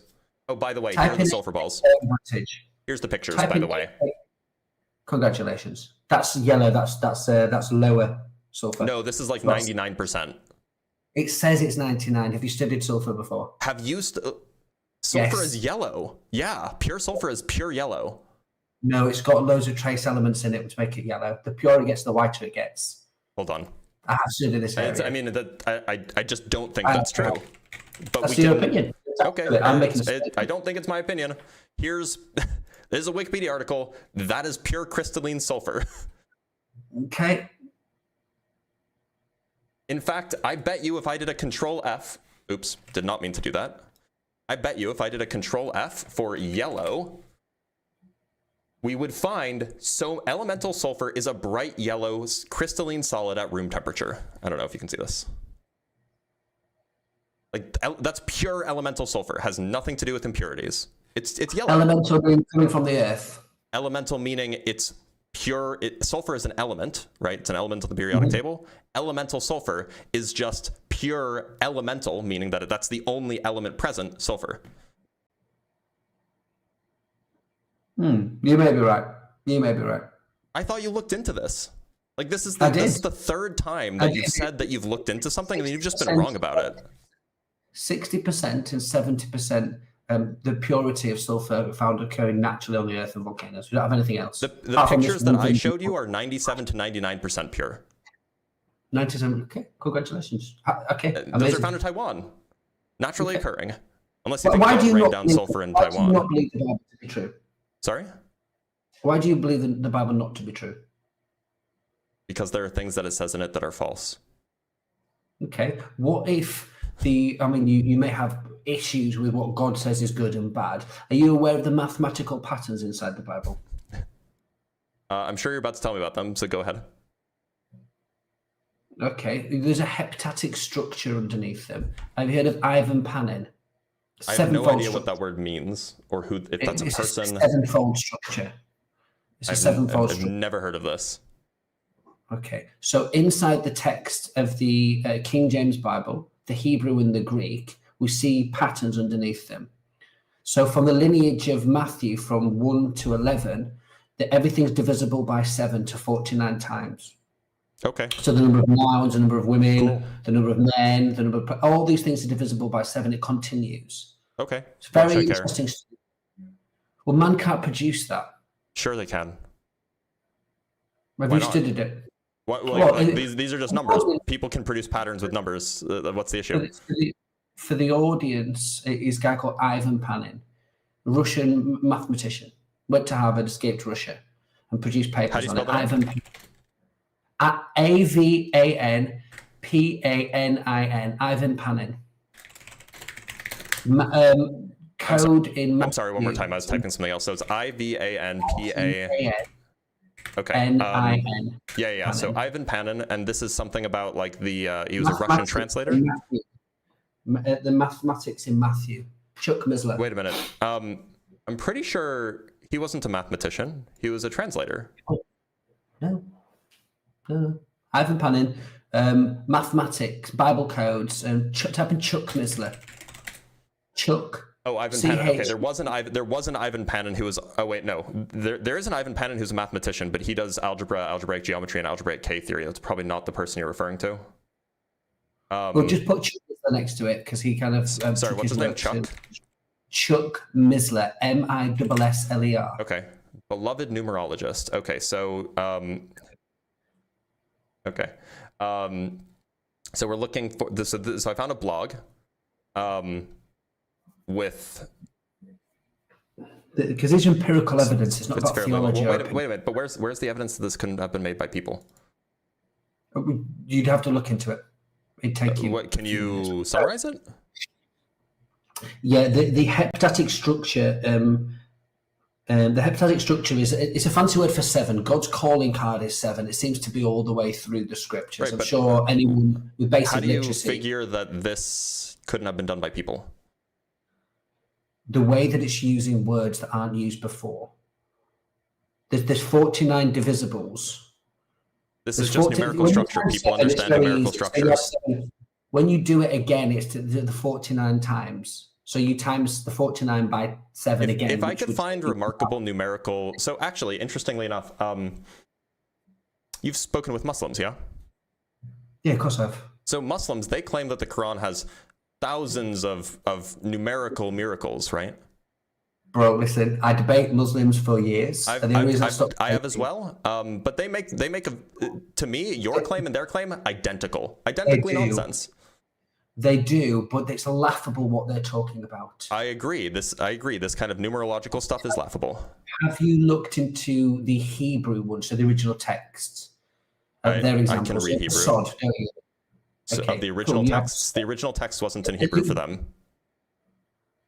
It was in Hebrew. The Quran was not written in Hebrew. Oh, no, forget the Quran. That's nonsense. I'm not talking about the Quran. So to be clear, what I'm saying is, what makes your claims about the numerical miracles more reasonable than their claims about the numerical miracles? Because when you look and pore over the evidence and you see the chances of it happening, and that it's intellectual dishonesty to say that man created this. It goes to they say the exact same thing. I've looked at them and I laugh. I debate them. It's nonsense. I mean, look, I'm looking at yours. I'm looking at theirs. They seem identical. They seem identically silly. Read what it's claiming. Just the buff. Just see what Ivan Panin's claiming. I could read it for you. Yeah. So he claims. So Ivan Panin. This is an 18. By the way, I don't actually is. I don't know why I can't go find Ivan Panin writing on this rather than Chuck Missler referring to it. But anyway, so we have the heptadic structure. Okay, so, obviously 7 was important to the ancient Hebrews. Sabbath was on the 7th day, the 7 years of plenty. That's all not surprising, not miraculous. It's just a number that they thought was reasonable. Now, here's a case about some miracle, I guess. One of the simplest and most provocative aspects of the biblical text is the vocabulary used. The number of vocabulary words in the passage is normally different from the total number of words in a passage. Some words are repeated. It is easy, for example, to use a vocabulary of 500 words to write an essay of 4,000 words. Okay, fine. The first 17 verses of the Gospel of Matthew are a logical unit or section which deals with a single principal subject, the genealogy of Christ. It contains 72 Greek vocabulary words in these initial 17 verses. The verse divisions are man's allocation for convenience added in the 13th century. For number of words, which are nouns, is exactly 56, or 7 times 8. Oh, you got us. 7 times 8 is 56. The Greek word the occurs most frequently in the passage, exactly 56 times, or 7 times 8. Oh, we did it again. Also, the number of different forms of the which, or the number of different forms in which the article the occurs is exactly 7. Oh no, this is impossible to do by humans. There are 2 main sections in the passage, verses 1 through 11 and 12 through 17. In the first main section, the number of Greek vocabulary words is 49, or 7 times 7. Oh, we did it again. Why not 48 or 50? Well, I mean, why not? That's a great question. Of these 49 words, the number of those beginning with the value is 28, or 7 times 4. 28 is 7 times 4, y'all. What about the number of words beginning with a consonant? Well, that's 21, which is 7 times 3. Crazy. The total number of letters in these 49 words is 266, or 7 times 38. Exactly. That's nuts. Now, this is in the first main section, but we can keep reading. Of the 49 words, the number of words which occur more than once is 35, or 7 times 5, which then means that the number of words that only occur once is also a multiple of 7. The number of words which occur only in one form is exactly 42. Okay, so we get the message, right? So what about, sure. I mean, fine. The point is like, cool. Who cares? Why? How does this mean God is involved? At the beginning, it sounded silly. The whole thing sounds silly. Okay. So you have the Torah that was given to Moses on the mountain, don't you? And you have I don't think that's true. Skipping. No, I know you don't. But what they show in the Hebrew, every 49 letters, which is a Shemitah cycle, you have the word Torah spelled forwards. The second book, it spells Torah forwards. The fourth book, it spells Torah backwards every 49 letters. So do you think that this and is... The last book, so Adam, I'm sorry. Do you think that this has ever convinced anybody? Yeah. Who? Because man can't produce that book. I don't think that this is convincing for somebody who doesn't already believe what you believe in. No, actually, one of the young men in my city came to the faith who realised that the text was supernatural, man can't produce it, and then became a believer that way. There's many ways to skin a cat. This is why I started with you with quantum physics, asking, can you show a contradiction between the triune God and quantum physics? So it's a challenge. Oh, well, quantum physics doesn't seem like it has anything to do with the Trinity, but we shouldn't get off topic. Well, I opened up on that one. I would love the audience could do it. I did open up on that one because I thought it might interest you. If you want to go back to quantum physics, we can. So what's the claim? Is the claim that God is in a superposition of 3 different states? Yeah. It's superposition. He knows the hairs on your head. He knows the so you're telling me God is in a superposition of 3 different states? No, that's entanglement, isn't it? Superpositioning is operate. Superposition means they can do multiple. No, it's not entanglement. I mean, you can have tripartite entanglement as well. 3 things connected. You can have tripartite entanglement as well, but then that just means that you're doing partialism. W wave. That's entanglement. Right. But then you're just doing partialism, and partialism is a heresy. There's 1 essence, 3 distinctions, isn't it? Just because they're entangled doesn't mean that they're 1 essence. Okay, so when you have light, do you know what a hologram is? Yes, I know what a hologram is. Okay, so when you break a hologram, you still have the fullness of it, even though it's split, don't you? I have no idea what you mean by that. When you are you talking about like a physical hologram, like a glass plate? Yeah, if I have this, if you break it in half, you will still have half of it. Half a phone, but when you break a hologram, you have the same image, just smaller. You don't lose any information. I mean, you do lose information. You lose information of what it looks like from certain angles. You lose part of that information. That's the whole business of a hologram. I mean, the hologram encodes phase. So you can see it then from another angle by turning it, but you can't see it from that angle, right? Then you can walk around and see the whole thing. Right. So the point of a hologram is that it encodes directional information at every pixel. They're not really pixels, but if you cut away half of it, you no longer can view it from that side, right? You could change your angle to view it, couldn't you? Look, but you can't view it from that side, so you lose the information of the hologram from that side, from the side that you broke away. That's just an angle. That's just your perception. Yeah, that's information that you no longer have, right? If you had a you color hologram, angle, the information comes back. For example, if you have a color hologram and you paint and you have a color hologram, say, and you have like a cube. Sorry, you're wrong on this one. I'm giving you an example. You'll understand what I mean in a second. Let's say that you have a color hologram, which you can make. They're more complicated, but you can make them. And let's say that you have like an apple that's painted in a way that, or let's say that you paint numbers on the apple, right? So you start with 1, and then you 2 all the way around. You paint a number for every degree that you can go around the apple. So there's 360 numbers on the hologram. Now, and then 360 numbers on the apple. Now, of course, in the hologram, you can't see the back of the apple, right? Because of course you can't. There's an apple in the way. But if the hologram's whole, then you can turn it, and you could probably see like the right side of the apple. And then if you turn it the other way, you can see the left side of the apple, right? But if you break the hologram in half, you won't be able to see the right side of the apple anymore. So you will no longer have the information of what was written on the right side of the apple. You'll only be able to see what's on the left side of the apple by turning it. We didn't lose the information. So why can't you see what's on the right side of the apple if you didn't lose any information? Because your angle. So that's information that you lost. If somebody wrote a message on the right side of the apple, you wouldn't have that information anymore. This is a silly argument. You're right. It's silly because you were wrong about it. It was a terrible example. You're never wrong about something. I'm wrong about a lot of things, just not about physics, not often. I know that. Same. I'm just trying to find some nice common ground. Yeah, we can be wrong.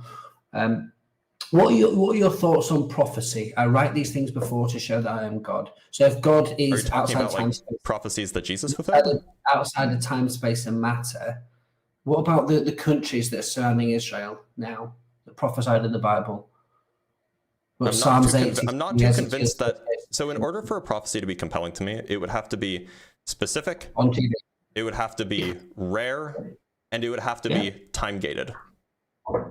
Cool. So are you familiar with what the Bible says about the state of Israel and the end times and the nations that will come against it? Which particular prophecy? Ezekiel 38 to 39 and Okay, let's Psalms look at it. 83. 38 to 39, you say?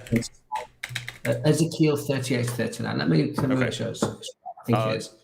So, okay, Ezekiel- you're talking about the entire chapters, right? Like Ezekiel 38 and 39? Yeah. Okay. 38. Right, sure. Okay, so which specific verses are we referring to? Because it's like, I'm sure just by reading it, you're starting to realize Gog.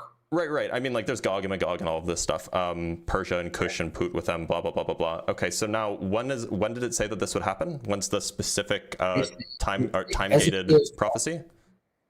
Ezekiel's quite, should we take this down? Vague, you might say? No, God, no. No. The Bible builds on itself, so the prophecy is... So there were three criteria, right? It has to be specific, it has to be correct, rare, and it has to be time-gated. Why does it say it has to be time-gated? Otherwise, if I said that there will be war in when East you Asia, see these things. So if I said please, I'm explaining.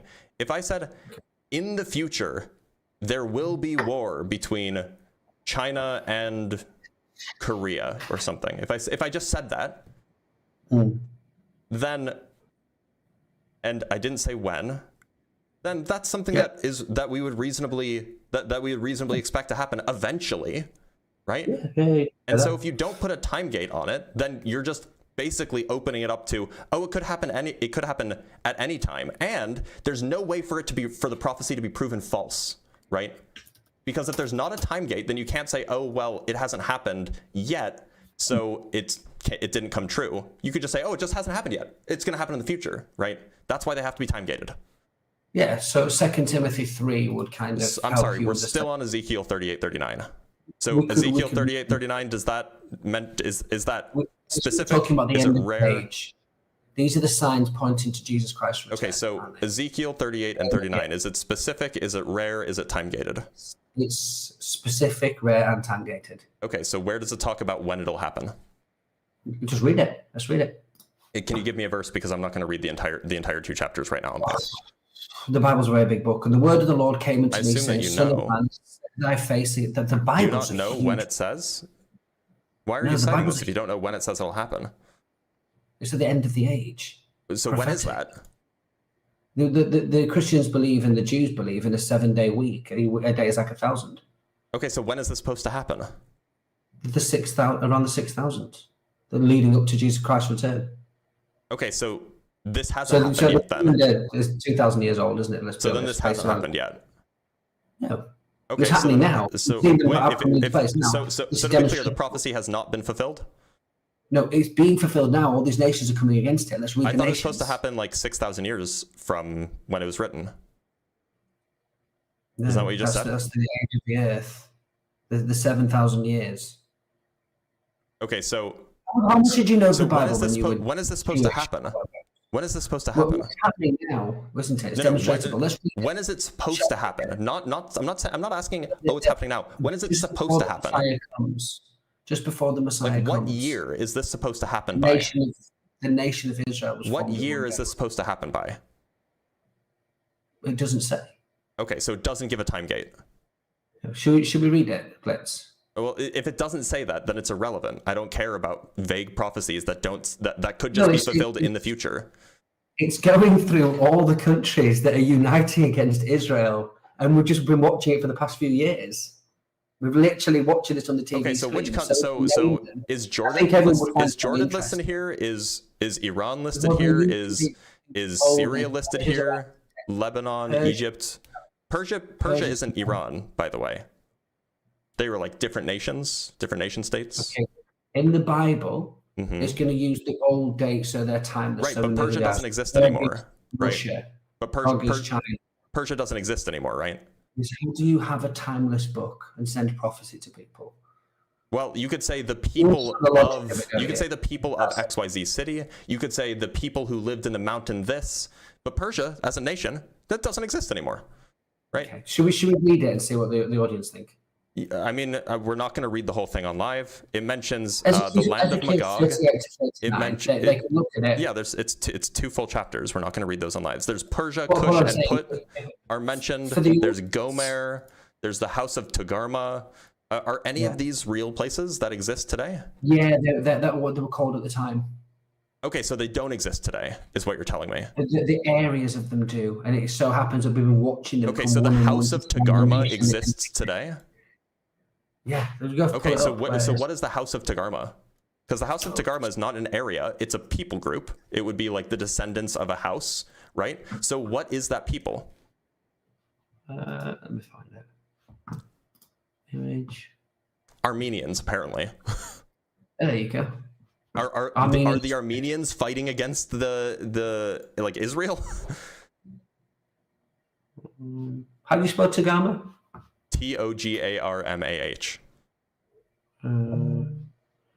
Togarmah. Togarmah. We could have read it by now, you know. It's like 40 verses. And like Region of Armenia, modern day Turkey. Cool. are Turkey or Armenia currently at war with Israel? Are they going against it? No. So the Muslim Armenia's- Caliphate is. Turkey isn't the Muslim Caliphate, nor is Armenia. Okay. This is in fact,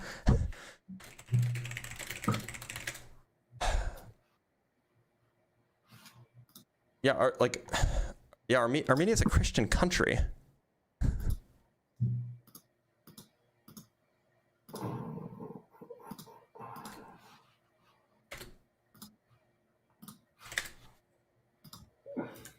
Ancient Kush, by the way, is like, I guess it would be like where Sudan is now. Yeah. Is Sudan currently fighting against Israel? Well, they've got the troops. It's Islamic, isn't it? It's Islam against Israel. Oh, so now we're not talking about the specific countries. We're talking about just generally Islam. Well, we'll look at where the countries are around. Look at where they're taught. And by the way, not all of Sudan is Islamic. I know there's not. There's nowhere is 100% anything. No, I mean like there's like a big, like there's a huge like, you know, like probably genocide happening in Sudan right now fully aware. between like Islamists being, you know, supported by the UAE and then non-Islamic people, right? So like what is happening? Like this has nothing to do with Israel, right? Sudan is not against Israel right now. Neither is Egypt. Egypt and Israel are allies, or at least have peace.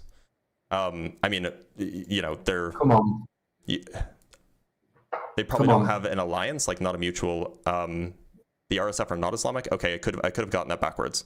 Hold on. No, if you hadn't just simply read it, and then put Psalms 83, and it's amazing they're talking about a nation that didn't exist at the time, and then all these nations are coming around it, and what people say is it is the end times. So to be clear, but none of this is happening, right? Currently, the nation state of Israel has conflicts with like Yemen and Palestine and probably Lebanon. And are any of those listed here? No. Let's just. I guess probably Syria, although I think Syria probably has more stuff going on.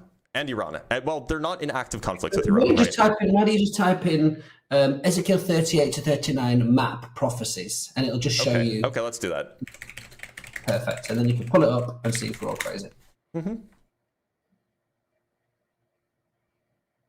Okay, so we're looking for Ezekiel 38 and 39. Here we go. And then Psalm 83. Okay, here we go. So they mentioned Cush, which is Sudan, not in conflict with Israel.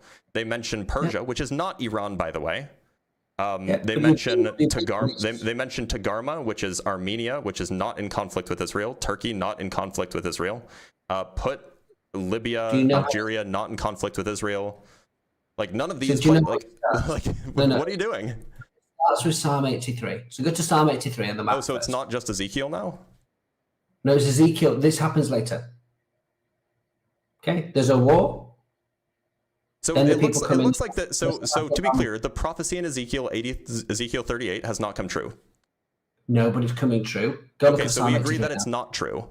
No, prophecy has not been it's fulfilled. not fully happened yet. I said Okay, that. so that means that the prophecy has not been fulfilled.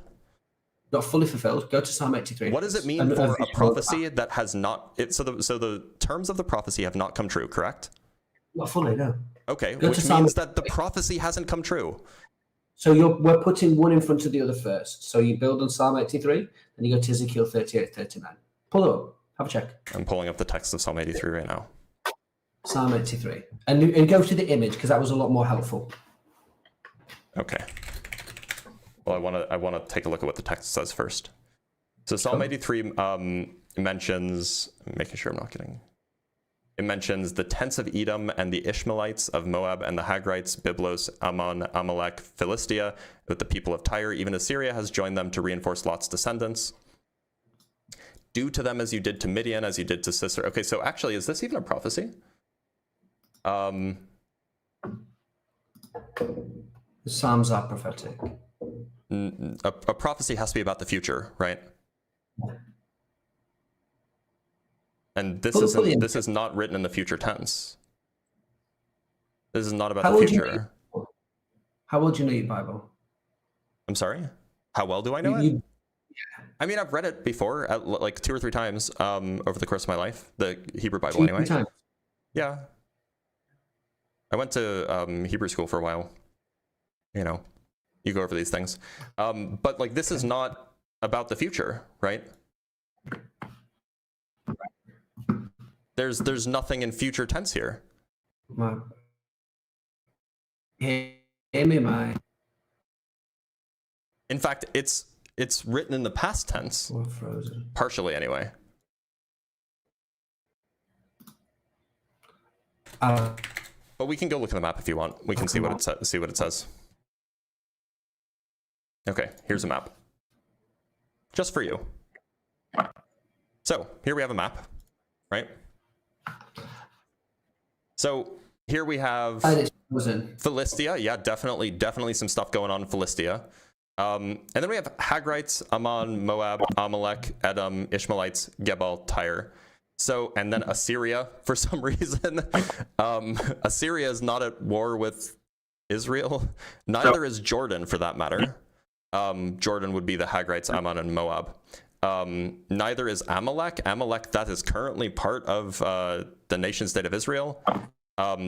Here we have the Ishmaelites, which would be Edom, and the Edom and the Ishmaelites would be like, I guess, like Saudi Arabia, probably. They're not at war with Israel either. So like, yeah, they got like Tyre and Philistia correct. And like maybe Ammon, if that's where the West Bank is, although it's kind of hard to see because it's not really zoomed in very much. But yeah, like this is just not really accurate. Like these peoples aren't all at war with Israel either. So like, look, it seems like neither of the prophecies have come true. In fact, I don't even think that the Psalms is a prophecy because it's not written in a future tense. So I don't know, man. Like, this just doesn't seem like it's a win for you.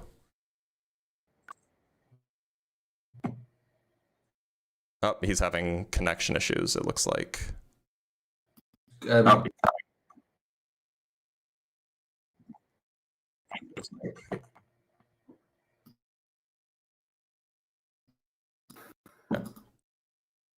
All right, he's having some connection issues. I think that's probably a good place to end it anyway. That was a slog.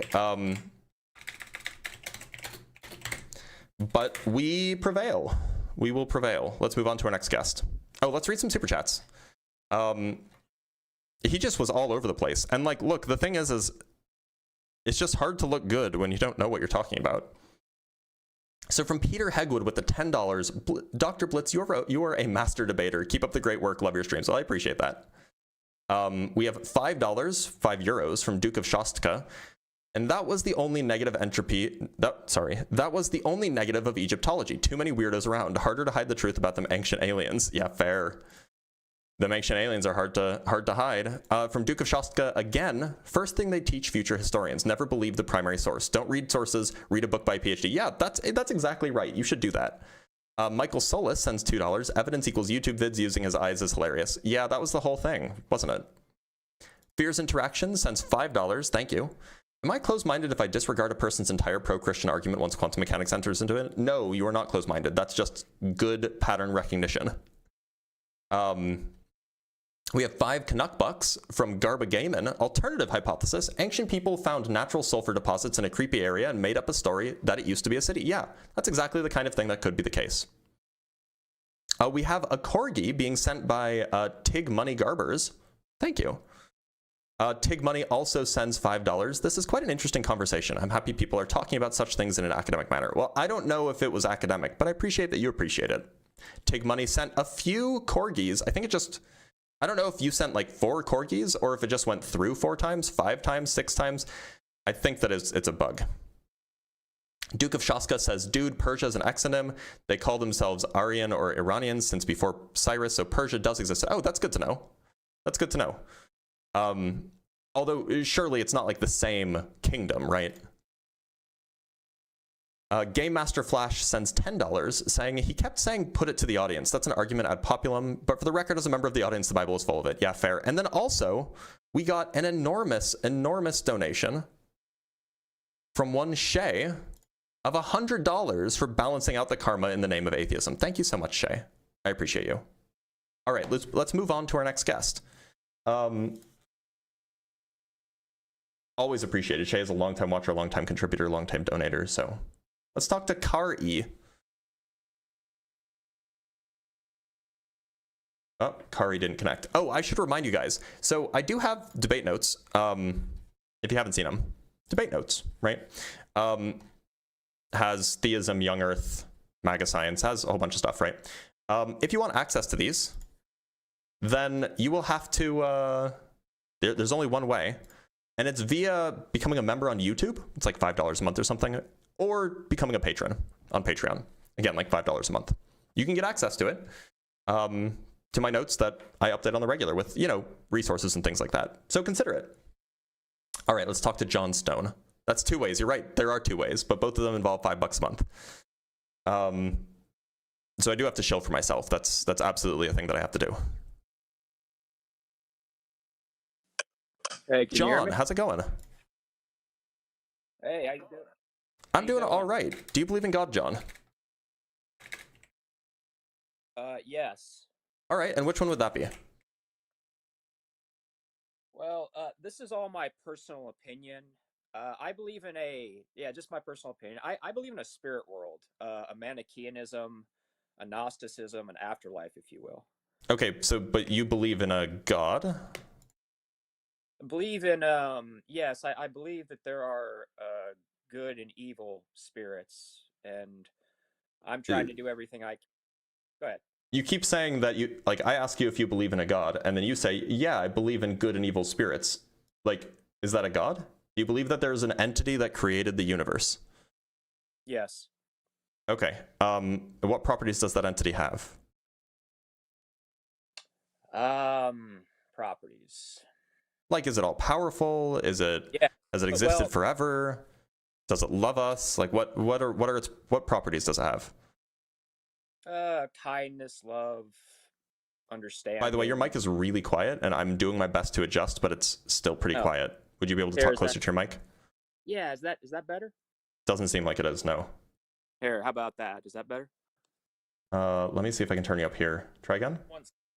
Here, let me see. Here, how's that? Is that any better? Maybe. Okay, here, I'll hold. I have a case, so I'll just hold it and see if that helps. Okay. It seems like it's better. Okay, great. Okay. So you believe in a God that created the universe. Yes. It loves us, you said? It's wants us to be kind to one another. Okay. Generally speaking, yeah. And so why should I believe that this entity exists? Okay, so I'll tell you kind of how I came to this personal experience, if that's okay. Oh, so you telling me about your personal experience is like when somebody tells you about their dream, like it might be meaningful to you, but I don't care about your personal experience at all. Fair enough. Okay. I mean, like how it just about won't this? it just won't be compelling to me. No, that's fine. How about this? Are you familiar with Aleister Crowley and Michael Aquino? Mildly. Okay, so they are the reasons, to me, in my view, that they're Luciferian, right? They're occultists. So if there is evil in the world, then there is good, and I try and act in a way to be good. Okay, but why should I think that this has anything to do with like a being that created the universe existing? Okay, well, I think that discussing Crowley and Aquino would really help it get across. I mean, if you want to pull What that if up, I think that they're wrong too?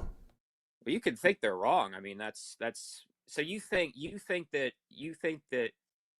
I just want to make sure I understand. You think that Satanism is just as silly as Christianity? Yeah, the kind of You Satanism just think that it's all Crowley you just and think it's all I think it's yes, I think it's silly. okay. So there's no. You just think none of it's true, right? That's Yeah, I think none of it's true. okay. No, and that's look. You might be right. Okay, but when I learned about, I mean, Crowley, this was they're practicers of black magic, and I just think it works. Okay, what does this And have to do with the if God you existing? well, if black magic works, then well, you don't think it does, right? No, I don't think it does. Okay. And are you familiar with? And I imagine you are, and because you're a very smart person. EMF frequencies. Yeah, can you explain what that acronym means? Electromagnetic frequencies. So EMF frequencies?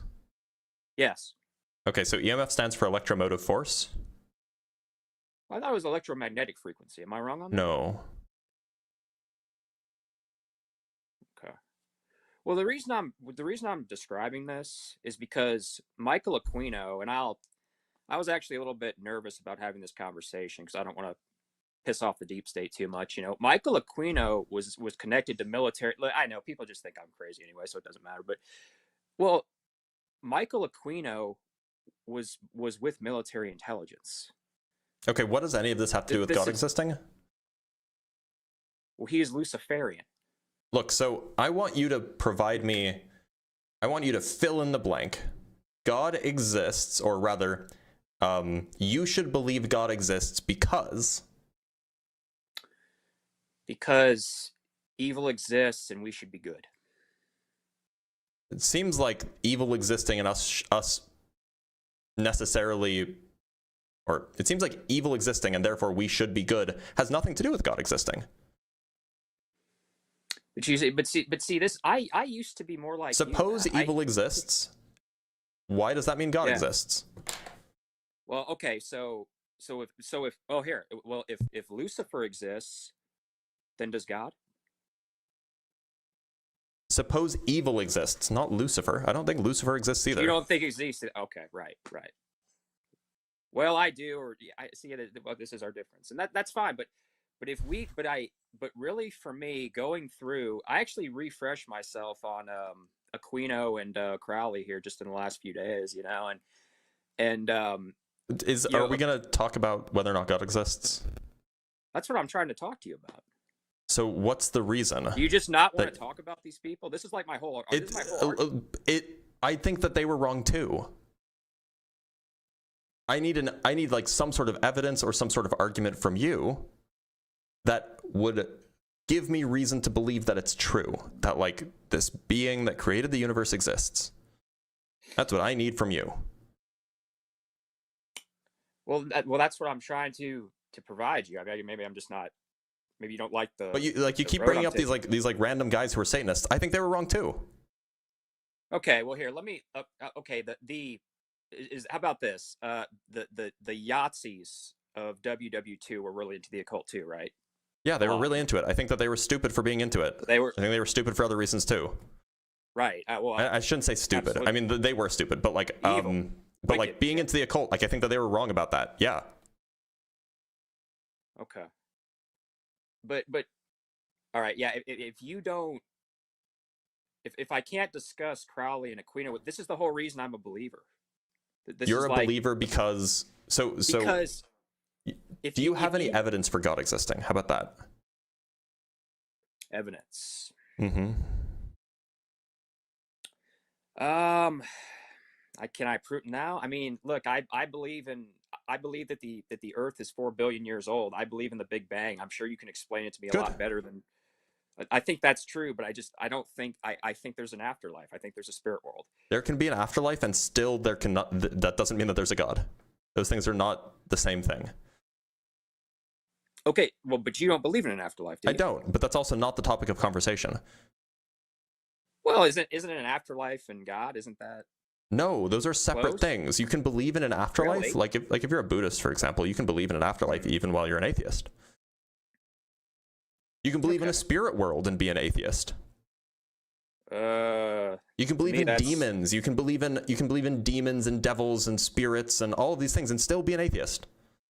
Believing in a spirit world and being an atheist would be antithetical in my view. No. No. There are lots of atheists who hold those views. I think that they're kind of silly, but there are lots of atheists who hold those views. I just thought, well, maybe our definitions are off. Okay, and look, An atheist is somebody who doesn't believe in a God. Okay, yeah, and I'm not trying to frustrate you, and I'm being really serious here. You know, I just want to talk about the topic, not spirits, not evil. I want to talk about, like, you think a God exists. Why do you think a God exists?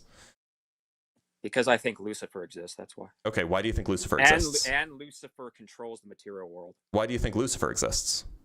But this is what I'm trying to explain with Aquino and Crowley.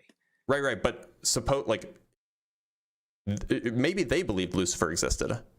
Why do you believe Lucifer? Like, do you just believe Lucifer existed because they believed Lucifer existed? I'm just very familiar. Look, I used to be more like you. I was more of an agnostic. Okay, so what is agnostic? That maybe not. Is that fair to say? You know, I used to be that. I'm sorry. This is it's just such a waste of time. Like, it went nowhere. I'm sorry, John. You seem like a lovely guy. It's just like we just weren't getting anywhere. It seems like we talked for 11 minutes and made no progress. Yeah. Kari, how's it going? Hello.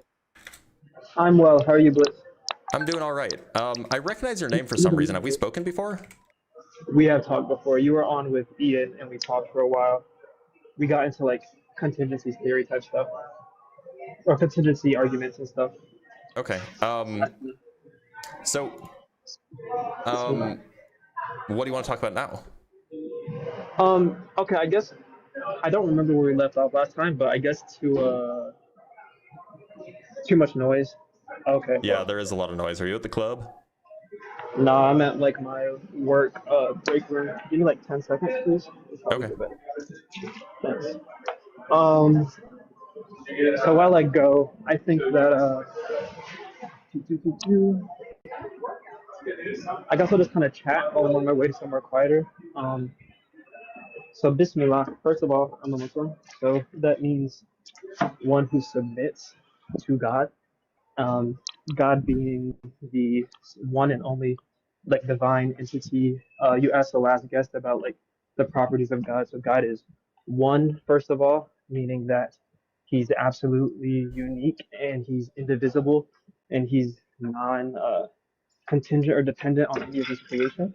And then he's also has other like attributes that you might be familiar with the Abrahamic God, such as being loving, all-knowing, all-powerful, etc. So let me pause there while I get in this elevator and see if you have any reactions to that real quick. Yeah, so you think that there's like sure, standard kind of classical theism. Correct. Yeah. Give me 1 second. I'm in an elevator. Yeah, sure.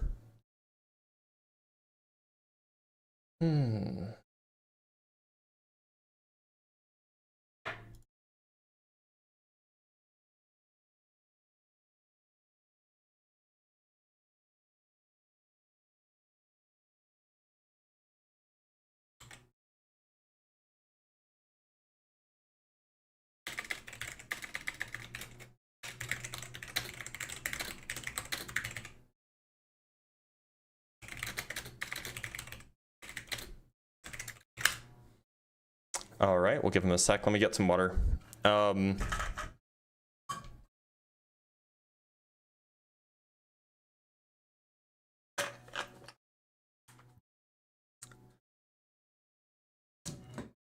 Yeah. Okay. Well, good. okay, Thanks for welcome that. back. Um, Okay, so appreciate what's the that. argument Yeah. that they want to run today? The argument. Okay, so forgive me if my language is not very syllogistic or what you're used to when it comes to these things. I kind of That's fine. I'll use the language I know. So basically, my argument for God is the presence of miracles. I define miracles. You said it's worse. That's crazy. What? Can you hear me? No, I don't. No, it's not I'm worse. wondering if you can. Your Okay, audio is a cool, little cool, low cool. though, so if you could talk closer to your mic, that'd be good.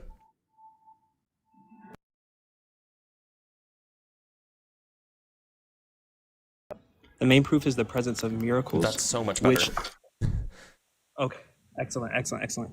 So the main reason is miracles or proof, or what we call ayat in Arabic. And everything in the created order is an ayat. So like the entire universe, everything in it, you, me, are called ayat or proof. And they're things which cannot be explained but for the presence of a divine creator.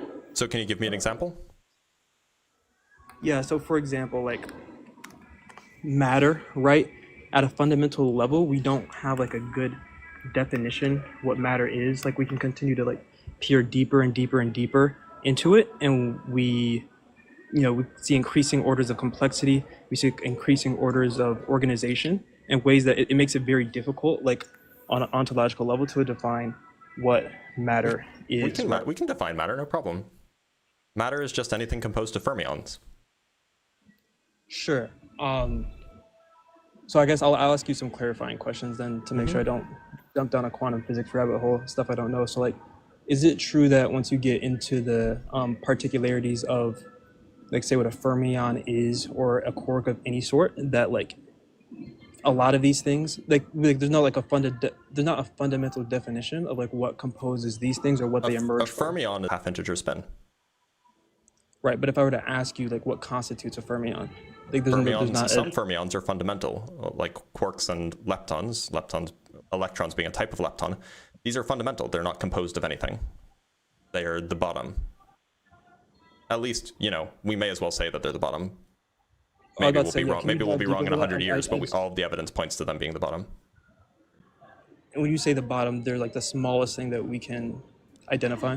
No, like that they're not composed of anything, that they're fundamental. Okay, so they're the smallest thing. Okay, well, that being the case, for these things to exist, right? Say there is like a fundamental atomic particle, which I'm not saying there's not. For them to actually have existence, they have to be they're created first of all, so they come from something. Same with like they arise from the the various fields that they're a part of. So they're excitations of the electron is an excitation of the electron field. A quark is an excitation of a quark field. And we would say that a thing is matter if it is composed of these excitations of fermion fields. Oh, the field. Okay. The field though, just ontologically, its existence, it didn't produce itself, did it? I don't know what it means. It's not clear to me that it needed to be produced. So, but also, to be clear, we're getting very, very far away from the original question, which is what's the definition of matter? And I gave you one. Anything composed of fermions, right? Yeah, it's a totally good definition of matter. As far as we know, okay, but let's put it this way. I don't know what you mean by as far as we know. We define words. We make up definitions for words. That is like the best working definition that I'm familiar with. That's fine. But as far as oh, where'd you go? My low power mode. You're fine. Notification. Okay. We don't have complete knowledge of matter or like fermions. Why is that required for us to define it? I'm not saying it's required for us to define it. That's my fundamental point, is that we lack complete knowledge of the things, but I believe they exist. Like I believe. So then where's the miracle? Where's the miracle? Yeah. The miracle is the fact that it exists. Why is that a miracle? because it's something that has existence that we can never totally explain. Like it's there. Well, I So, like, mean, for example, that seems like an awfully big claim, right? To claim that we could never totally explain it. agreed. How are you Yeah, going to demonstrate that? so I'll demonstrate it, like, I guess logically or philosophically. So like this, how many possible true facts, or like how much truth, I guess. I'm going to try to like quantify truth and then show ultimately that it's infinite. So like, how many true statements can you make about, like, say like this example fermion, right? How many true statements is it possible to make about it? Like first order statements, like statements about the thing itself, Not necessarily, not only or first order just statements, or just like propositions that involve it. propositions that involve it. Okay, well then it could absolutely be infinite. But Infinite. that's not particularly, like, you could say that there's So, infinite they are, statements in that you fact, can make about anything, right? They are in fact true, though. They're in fact true, right? Well, they're either, I mean, if their propositions are either true or false, yeah, sure. Infinite true propositions, like, so for example, like this Yeah, water I bottle. mean, look, and so the infinite true propositions you could get by just saying the electron has negative charge and the electron has negative charge. Well, that's true because it's a conjunction Different. of true propositions, and then you could just stack as many of those together as you want. But that's not Or- that's not like, there's not like meaningfully an infinite amount of information describing an electron, right? Okay, it's like, say like you have its spin, it's like its spin, its charge or something like that, and then again, not only first order statements, but its charge relative to, you know, the electron next to it, to where it was before, its position, But charge isn't like a relative thing, right? its possible position. Sorry, not charge. Position. Then, like its Yeah, distance. so I mean, distance from it depends on what you're its distance. describing. Like there's some fermions that like just that are describable with like a finite number of bits, and there will be some fermions that, at least with the way that we currently describe things, would require an infinite number of bits to describe them, unless you invoke quantum gravity, and then maybe it requires a finite number of bits again. But like, look, I don't see, like, it's not clear to me that it requires an infinite amount of information to specify where something is, or to specify the details of an electron, for example. Not all, maybe not all the relevant details to you and me, but the amount Just of all true of things, the details, period. Right? all of like the possible details about it. All of the facts about, like, if I take an electron, like, if I take an electron that's like, the electron that a hydrogen atom has, for example, you can describe that electron entirely with 3 numbers. Okay, as far as like itself, but again, not only first order proposition. I'm talking about like that electron is also relative to like every other thing, every other thing about it. Its entire path, its entire past, its entire what's future. the point here? I mean, like, yeah, there are. My point is that if the universe is infinite, then there will be an infinite number of like possible relations. Okay. Exactly. Okay. Boom. So if the truth of those things, if those things exist and they really are true, basically it stands to reason that the truth transcends the actual manifest like matter, right? Like, so truth. I don't see how that follows. Because the truth is always greater than that through which we perceive it. Like, so how are you comparing like truth to the electron? Because the truth exists. So that's another part of my proposition, is that the truth has real existence, right? So Allah, God, one of his names or one of his attributes is like existence. So sure, him that's existing. fine. And, I don't hold that view though. And so what I'm trying to demonstrate without presupposing that is that the truth is a transcendent existence. Like, the truth exists. There's such thing as the truth, and it transcends subjectivity. Why should I think that the truth has ontology? Because you interact with it all the time. You believe that 1 + 1 is true. I don't think that I interact with truth. I don't think truth has ontology. Okay, so do you believe that the truth exists? If by exists you mean has ontology, no. If by exists you mean like it's a property of like what do you mean by some has conceptual ontology? thing, then sure. So do you only right. So let's go to this point then, because I think I a while ago heard you talking to someone about like seen things versus unseen things. So do you believe that ontology only means like material existence? I think that like I suspect that like the things that exist are going to be things like electrons and Okay. like stars and like black holes and like I don't know electromagnetic waves. Like those are the things that exist. Like those things and then things like containing them. matter. Meaning containing matter, right? Arguably, photons, electromagnetic waves are not matter. So, Okay. but what I mean is those kinds of things. Things Now, that you can are call them maybe. available- You can call them material. Maybe you could call them physical. Maybe Right. I don't know what the right word is to categorize these things, but I suspect it's just those things. Things that are like available to human like intellect and observation, so to Not speak. necessarily. There could be things that we could never perceive, but still are like Okay, those sure. things in some way. But Okay. by the way, well, I guess so my counterpoint to that would be just before we move on, because we've kind of like meandered a lot. You were supposed to be giving me examples of like a miracle, right? Right. And it's still not clear to me what miracle it is that you're trying to say is a real thing. Okay, so let me categorize miracles then. Let me just like before diving too deep. So we have all of created order is a miracle, and then the other I would actually the most profound miracle I would propose is the Quran, and then in addition, like kind of complementary to the Quran and alongside the Quran, you have the created order, right? And then in addition to the created order, you have the Well, so to Like be the- clear, like- the Quran itself, like you'd have a hard time showing that that's a miracle when like we know it was written by people. no, we do not. Yeah, yeah, we do.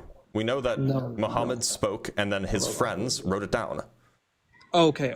As in the physical words, yes. Yeah, but so we know that it was physically written by people, so you're going to have a hard time showing that it was miraculous. well, so again, the created aspect of order, it's like everything, like matter, all this stuff. These are all miracles in the first place. So and then- can you define what a miracle is, please? Because The I look miracle is- around the universe and I'm like, that's not a miracle. So Yeah, I don't know the what miracle. you're using. The miracle, a miracle, or is a synonymous with a proof of God, which is something that without God's existence and like part in its existence cannot exist. Okay, so it sounds like you would need to demonstrate that, the existence of order could not exist without God. Correct. Okay, And then how are from you going to I would- demonstrate that? So, from that, I would reference scripturally the 112th chapter of the Quran, which is how I ground what philosophically, I guess, people understand as like contingency, which is the basic idea is God says, say that He is one, as in entirely, unique and alone in His essence. Allahu Samad, Allah is also entirely independent of anything So you're else to asserting a exist. bunch of stuff. I don't believe in any of that. So you gotta back up and you gotta get from Okay. the universe is orderly, therefore, or rather, the universe contains order because it's not like all orderly, right? The universe contains order, therefore, what's next? What's the next step? I think my train of thought was more going like, why are things miracles? Because you need God to explain them. Why do you need God to explain them? Because they are obviously dependent on other things for their existence, and because everything that we know and interact with is dependent, that strongly indicates the presence of a independent source or creator. How does that follow? Suppose that like all of the things that you and I interact with are dependent. You're making Yeah. like an evidential case or something like this, right? Sure. So you're saying, Yeah, well, all yeah. of the things that we interact with are dependent. Therefore, Yes. everything is dependent. That's roughly the argument, right? Correct. So, and you mean, but you, Everything should- available to empirical observation is dependent. right. Now, the evidence that you have for that is, roughly science. It's like roughly the material world. But the evidence for an equivalent thing, an equivalent statement that everything is dependent on something material is equally well supported. Everything is dependent on something material, huh? Yeah, that claim is equally well supported, right? I think we're making a really similar claim. Everything is dependent on something else. Right. Like just for now, so the call that evidence, material the or evidence for immaterial. your claim is, you know, all of the scientific stuff that we do, you know, like the laws of physics and all this stuff. Yeah. The evidence for my claim is the exact same. So it seems like What's your claim? between the two of our claims, they're Can you they're specify your identically claim? supported. I'm not sure that they're different right now. What's your claim? My claim is that everything is dependent on something physical.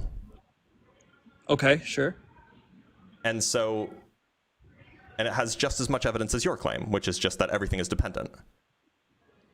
Okay, yeah. So Okay. excellent. So we So have if some our consensus. claims are equally supported, and my claim implies that God does not exist, and your claim implies that God might exist, but the evidence for So- the two claims are equal, which conclusion do we draw? So I would argue that your claim fails logically because Okay. if What's the logical it's failure? because if we're just in a big circle of dependency, like say the universe, like what the universe is, right? It's just one big circle of dependent things, only depending on each other with no grounding. Then ultimately, Well, who says that it's circular? It could be just an infinite regress as well. And to be clear, when you say dependent, you mean let's just get really, really specific about what we mean. Do you mean like some sort of grounding relation, or do you mean some sort of causal relation? So for the first, ontologically, I think like God is both. He's like both the proximate cause of every single but thing. I'm he's not talking about God. I'm just asking, when you say everything is dependent on something, what sense of dependent are you using? For now, let's go with caused by. Okay. Now let's go with caused So by. then, yeah, so if we're talking about like some sort of causal relation, which is like a temporal thing, then that's fine. So now you said that my claim fails logically. So where is the failure logically in having an infinite chain of temporal causation, each thing causing the subsequent thing? Well, so my best answer to that question, I don't want to get too deep in this because I haven't studied this question as much. Well, first of all, I would say that if everything keeps going back and back and back and back and back infinitely, I would argue that that's a very strong sign that there's an infinite source of the things, because those things can't exist. Those things, it stands to reason, like, where did that come from? Like, where does that whole past come from? And I would argue God, but each thing comes from the thing before it. That's all. I don't think that. I think I could grant you that. That's not what I believe, but I think I could grant you that, and then like that's a possible reality maybe, but stuck And for a lot. it seems like it's as well supported, given the, that we're using the same evidence to support our claim, to support our inductive argument, as your claim that everything is caused by everything is caused, period, not just caused by physical things.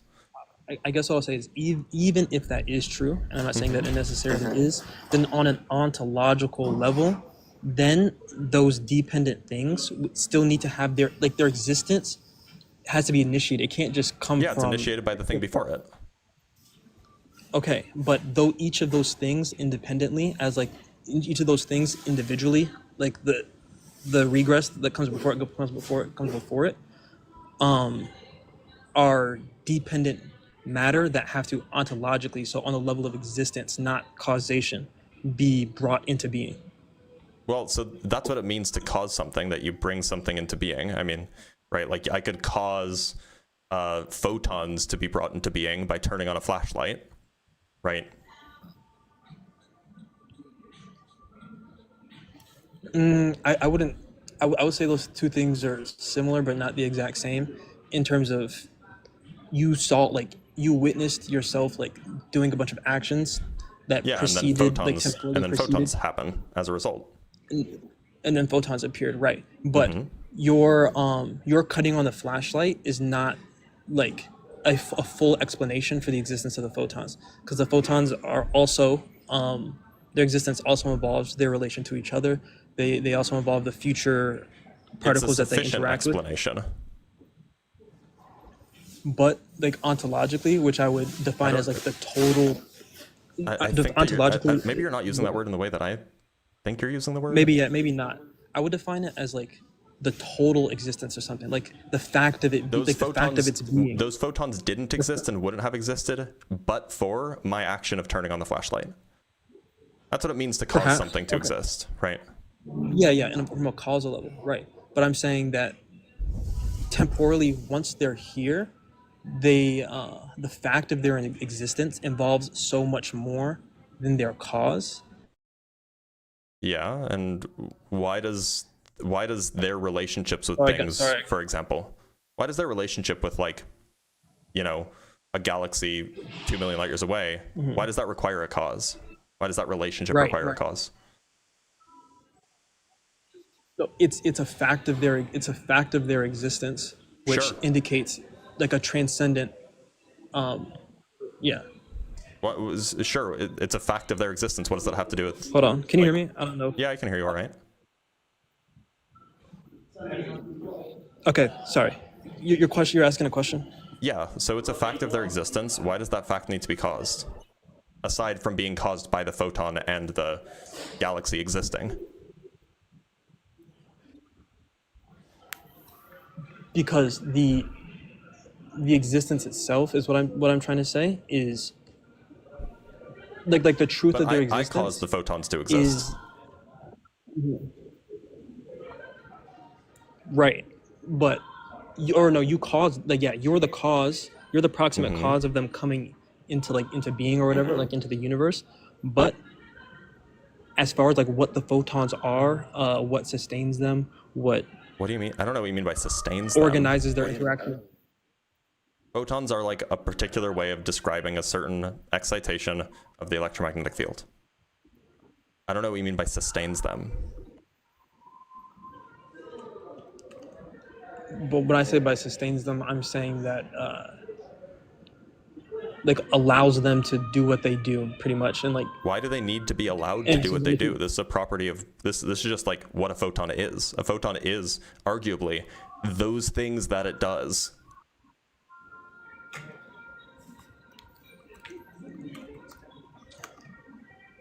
hold on, sorry. It's not like it seems like you're saying that if God stopped focusing on it for a second, photons would just stop being photons. They would just start behaving like Yeah, electrons or that's something. Why? But, Or not- but not- not why stop would under behaving my like worldview? Why electrons. would I believe that like you need a sustainer for these properties? Because all the properties themselves as well are also dependent. That's debatable, by the way. It's not clear at all if they are. What are they and dependent on? either each other and or whatever caused them. Like, so from a naturalistic Well, worldview, how do you know if that they call have a them, like, cause? Like the properties are properties like of a, you might call it like a quantum field or something like this. So where does how do you know that this has a cause? That this is dependent on anything? like the laws of physics, for example. The properties of a or- field are not dependent on the laws of physics. The laws of physics describe them. I don't think the laws Right, of but physics so are the things that property- exist. Because the property that's like the field, for example, if you took like a field, okay, if you took away a given property or property, if you changed it, it would be other than itself, correct? It would be a So, like, it different would stop being field. itself. Yeah, so a property is the field, or a field basically is a thing that has these certain properties. Okay, and if That's you what took distinguishes one of fields them, from one another. right, exactly. So they change. It's possible for them to be other than what they are, correct? Well, no, because as far as we can tell, it's not possible for these fields to change their intrinsic Okay, properties. but they're so like for the Higgs field, for example, right? It's defined by its specific strength, right? If the strength was otherwise, like, we couldn't have matter clumping together, for example, right? Like, That's probably a bad example. okay, Because But like the Higgs that's field via is what it is spontaneous because of its strength. spontaneous symmetry breaking, and that could have been otherwise.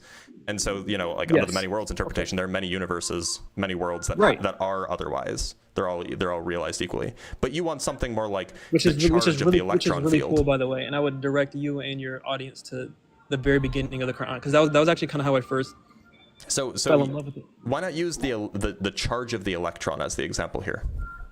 Okay, anything that could be possibly otherwise, like at all. Like So you can when you imagine say a world possibly, that- what modal scope are you using? Are you using physically possible? Are you using metaphysically possible? Are you using logically possible? take any of them, because I'm afraid Well, I don't. so it's not physically possible for the logically, electron field to be different. Logically I don't know possible, what but- metaphysically possible means. And logically Log- possible, yeah, sure. It's logically possible that the okay. charge could have been Sure. otherwise. But it's also Sure. like logically possible that God couldn't exist, that God doesn't exist. So I would disagree. So anyway, logically. wait, hold on. If you something- disagree, then that means that you know that there's a contradiction in the claim God does not exist. Like a logical contradiction. So what's the contradiction? Well, I do believe that this life is a test. So I do believe that there is space for someone to believe that they've come to a logical conclusion. I think at best it's debatable. Right? You At should best well it's you debatable. shouldn't say it's not logically possible unless you have unless you can prove that it's not logically possible. Okay, so let's leave that aside for now. So it's also not physically possible for the electron field to be different. Didn't you just say that there's other actualized universes where there's like different That's the values to Higgs these field, fields? not the electron field. So the Higgs, Just the Higgs- okay. so the Higgs field vacuum expectation value, that could have plausibly been different, or rather, it could have been at a different place it's the same vacuum expectation value, but a different place in the complex plane where it realizes that vacuum expectation value. It's a result of spontaneous symmetry breaking. And plausibly, if you take the many worlds interpretation seriously, then all of those possible options are realized actually. Or realized. Okay. Yeah, Cool. but in all of those universes, the electron has a charge of 1.6 times 10 to the minus 19 coulombs or whatever it is. Okay. Let's go back to logic real quick. It's like Dr. Blitz, right? Would you be who you are, literally, like who you are, like in the totality of your existence, if you were missing like a hand or something? You'd have yeah. So in one sense, yes. In another sense, no. Right. I'm talking about the other sense in which you wouldn't, right? So like, Yeah, you I would as be you are. So if I were different, I would be different. Yes, Exactly. you've cracked the code. Yeah. So because it's possible for you to change to be mutable because you're not immutable, then you fail the standard of independence, as I'm using that word. Like So you when fail you the say standard. right, but it's not physically possible for an electron to change, or for the electron field to change charge. So the analogy doesn't really work. It's not like you could cut off my hand, you can't cut off the charge of the electron field. Okay, but the electron field could possibly not exist. Is that correct? Logically possibly, or physically possibly? Either one, right? So not physically possibly. So you believe the electron field is past eternal? Yeah, I think that's plausible. Or But rather, it's not. Let You me don't have proof rephrase. of that. I don't necessarily grant that the universe is past eternal, but I do grant that there's never been nothing.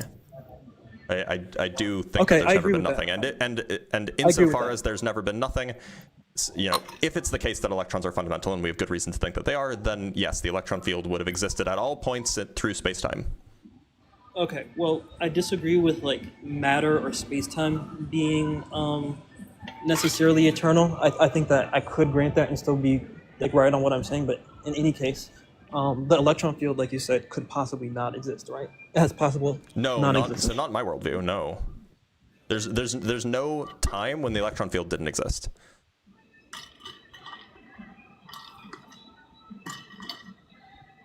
So you do believe the electron field is past eternal?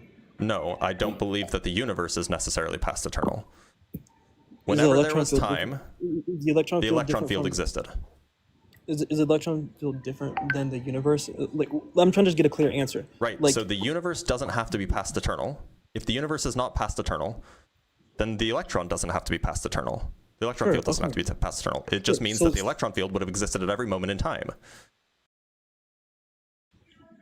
okay, so again, the electron field, if the universe is not past eternal, if it's not past eternal, could possibly not exist, right? No.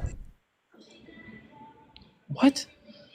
I thought you just said Not it's. being, Oh wait. not being past eternal does not mean that there was a time when the universe didn't exist.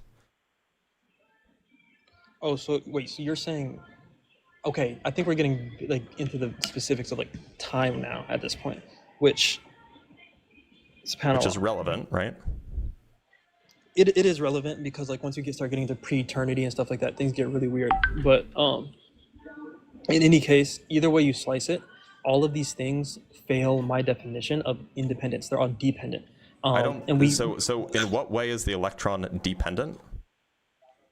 The electron field. I'm sorry. It could be other than what it is. I don't. It changes. Why should I It grant changes. that? The electron field does not change. No.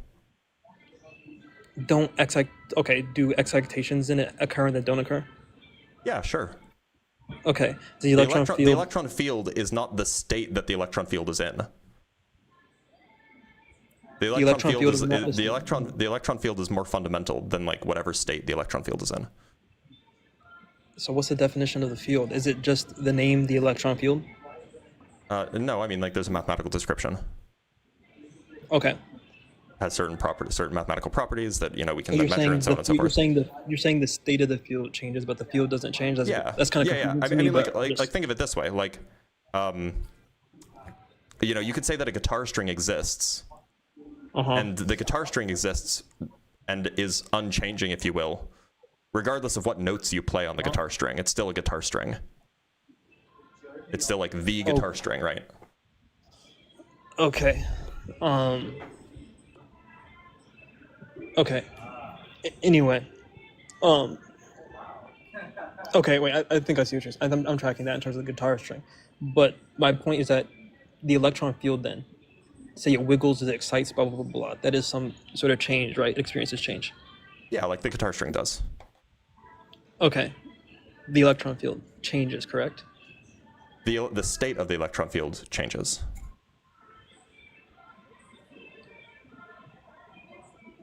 I'm not seeing how that's different, but okay.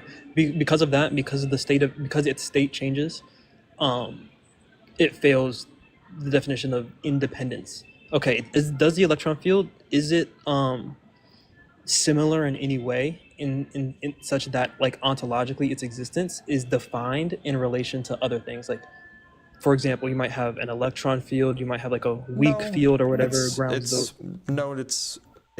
It's defined in terms of certain properties that it has. That's it. Okay, but the electron field exists alongside other fields that make up the universe, correct? Lots of different According to things exist. QFT? Sure. Yeah. According to QFT? Okay. Yep. And these things have like relational properties, Yeah, right? they can talk to each other. Sure. They can talk to each other. Okay. For that reason, they also fail. So what's your definition of dependent then? Dependent means that on any level, from like the most basic fact of its existence, which includes its interdependence with everything else, all the way up to like its states. For example, it changes. It could be different. It could be logically different than what it is. So it could be other than. So typically, when I think of the word, if God, if it could be logically different than what it is, well, then I could just say, well, God could have been a jerk. That's logically possible. Okay. And then God is dependent using that definition. In that way, so I think we need to make a really important like epistemic and perspective distinction here. You're using God as like a noun that you can you're using God as like a noun that you can plug in to a logical formula. But I'm saying from the definition of reality, he's defined as, or one of his names, I should say, one of his names is that which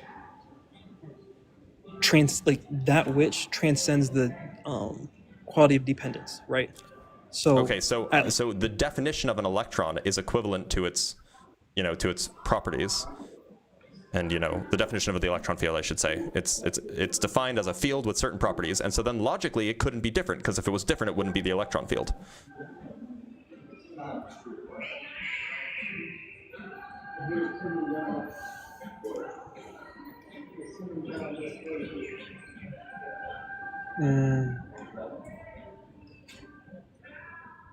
Right. So there's two aspects, right? There's like the state or appearance of the thing, and then I guess its essence, like what it really is. You're saying the like the essence of the field, like what it fundamentally is.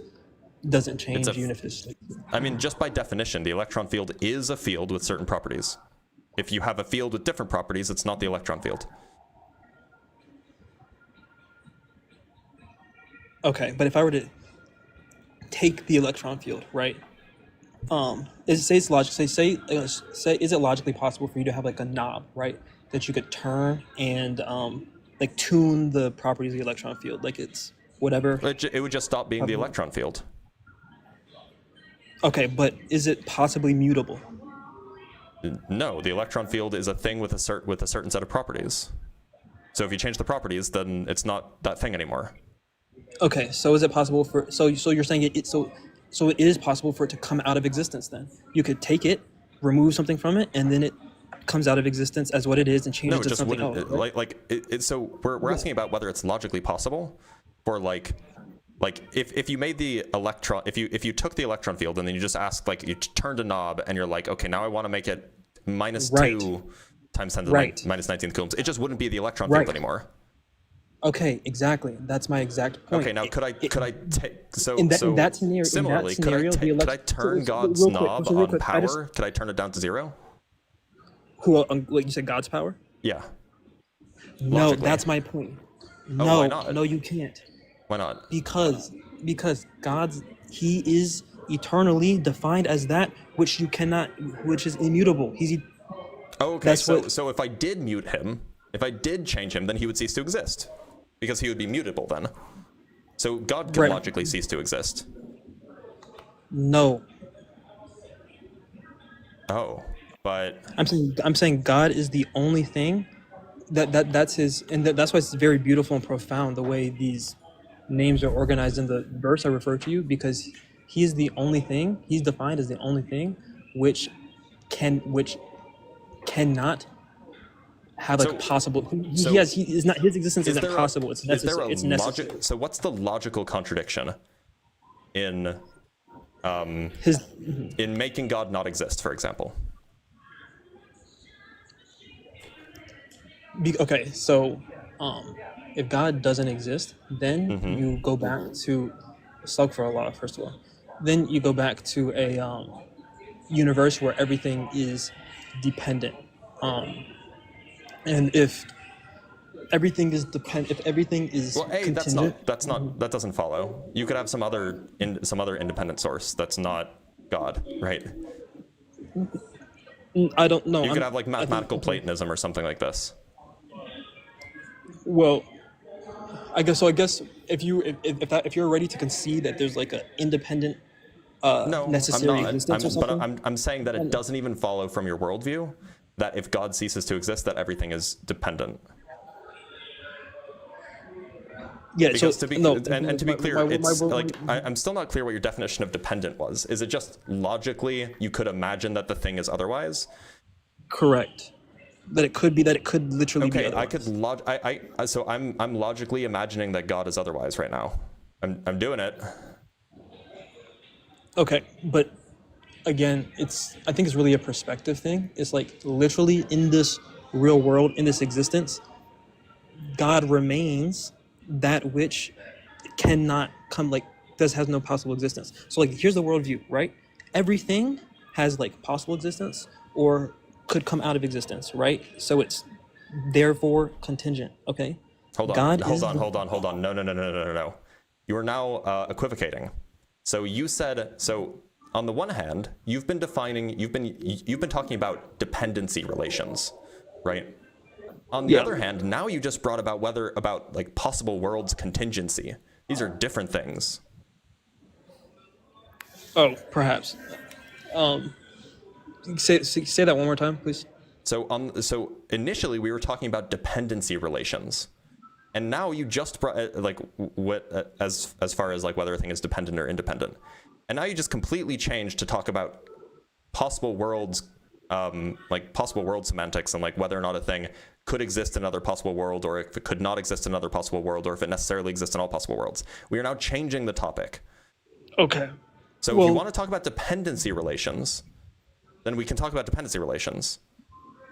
But unless you just mean dependent as in contingent in the possible world sense. if the 'Cause those are possible two world different notions. okay, it's two different notions. I would say in either, I guess the fundamental point I'm trying to get across is that take either notion. If there's such thing as So in the dependency, dependency notion, the electron field is not dependent on anything. Unless you can give me an example of something it's dependent on, right? Like it's well, not I would say- ontologically grounded by something, for example. It's not caused by something. So in that sense, it's not really dependent. In that sense, then again, I think if we go back into that conversation, I would say that we would start crossing, or like, I don't think our definitions of ontology aren't necessarily the exact same, because I would say that it is ontologically dependent, even if you What is it believe, ontologically dependent on? even if I were to grant that it was not necessarily caused at some point in the What is past. it ontologically dependent on? Have like antecedents. What is it election- ontologically dependent on? The electron field, Yeah. the specific, I would say, like the properties that it has, like No, but the properties define the electron field. There's no ontology of the properties absent the electron field, so there can't be an ontological dependence there. or like, so I would like, okay, maybe this is where we're saying you're claiming that I'm mixing things up. I would say that it's ontologically dependent, because it could possibly not exist. Yeah, so what you're talking about is, yes, so that is the mix-up. So that's not dependent, that's contingent, right? Dependent means that there is some deeper thing that ontologically grounds it, or that there is some prior thing that causally produces it. That's what dependent means. If you mean dependent in just like contingent, well, now we have to talk about what modal scope you're in. Are you talking about logically contingent, physically contingent, or some other thing? I would tend towards logically, because I think that's more fundamental. But then to really quick tie the knot on dependency, is that first of all, it's completely, from a scientific perspective, like a very valid position that the electron field was caused. By the way, we don't know for sure. We have no disagree with evidence supporting that, and all of the evidence we have is that the electron field, actually by definition, it permeates the entirety of space-time. Okay. If it didn't, it wouldn't be a field. So then going to the perspective of space-time, I have to go in a couple minutes, by the way. And we've been talking for a while, but space-time in and of itself, it is a completely valid scientific position that space-time is finite, as in not past eternal. Yeah, sure, you could have a finite volume space-time. In which case, the electron field would be dependent in some way on the existence of space-time, because if space-time didn't, if space-time wasn't. So look, you could in principle say, it depends on what your view of what space-time is. If your view is that space-time is fundamental, then there is a and this is like now debatable, like whether or not, like, is the matter more fundamental, or is the space-time more fundamental? That's like hotly contested. You could hold the position that space-time is fundamental and that the matter fields depend on the space-time. But then I would just make this entire argument about the space-time being fundamental and non-dependent. I was working with this kind of standard view that, like, it's the matter that's fundamental. And so it doesn't really depend on the space-time. Space-time is something that, like, emerges out of its, more deeper quantum behavior. But, like, we could take either way. Either way, if you want to take the space-time to be dependent, then, or to be fundamental, then that's fine too. Then, okay, the space-time is not contingent then. It's not dependent, okay. I'm sorry. Wait, not, okay, yeah. I would say it is contingent.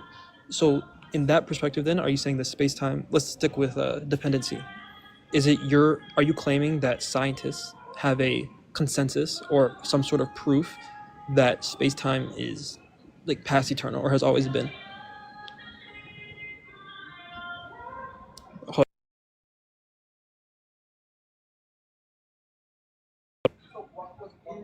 Is that me? Bro, what the heck? Am I muted or is Blitz muted? Oh, I'm muted. I'm sorry. I'm so dumb. You would have to show me how space-time is muted. Or sorry, you'd have to show me how space-time is dependent, not just say, "Oh, do you have proof that it's independent?" Right? If you're trying to convince me, and, like, this is the worldview that I hold, then you have to show how my worldview doesn't make sense. Well, I mean, I guess, but, like, I don't think there's anything wrong with, like, taking an indifferent stance and saying, like, okay, look, we're having this discussion. It is undetermined right now whether or not scientifically, I would say it's undetermined whether the universe is past eternal. So it is extremely feasible that it started at some point or had a beginning in the sense of time. It's just as feasible that it didn't. In which case, in which case I'm not obligated. Like this is not like a proof of the existence of God, right? It's not even evidence of the existence of God then. Because like it is entirely consistent with all of the science that we have to say that space-time is not dependent. That space-time is what? Not dependent. Not dependent. Okay. And so boom. So now we've limited the option space. Like so, we have two options. Either it's dependent or not dependent. If we say yes, everything is either dependent or not dependent. That's true. Dependent, right? If we say that it's not dependent from a causal sense, okay, if we grant that, then it doesn't. Still. By the way, it doesn't make sense to say that space-time causally depends on something, because causations happen within space-time. Like so yeah, there has to be some other sense in which space-time is dependent. Right, and then I would invoke the argument of contingency. Okay. Okay, but contingency is not the same as dependency. But I'm saying, okay, this is a perfect time to wrap up because there's like a fire drill at my office. Okay. I will conclude by. Where to go? Okay, thank you. Okay, real quick, I just want to leave with this. Thank you very much. In either world, in either.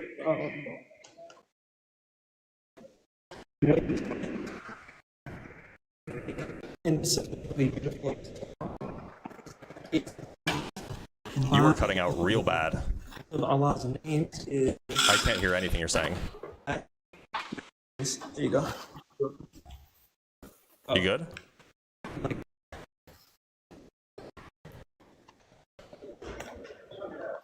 Yeah, can you hear me? Yeah, I can hear you. Go ahead.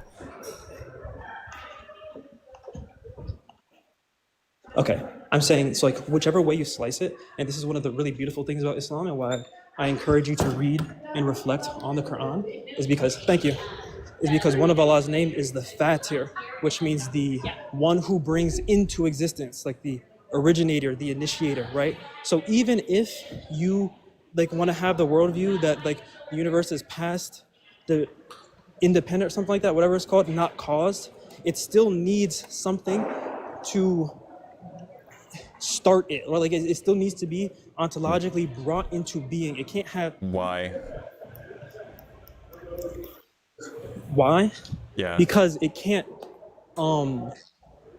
Because it's existential. It can't existentially. It can't ground itself. Existentially. Does God ground itself?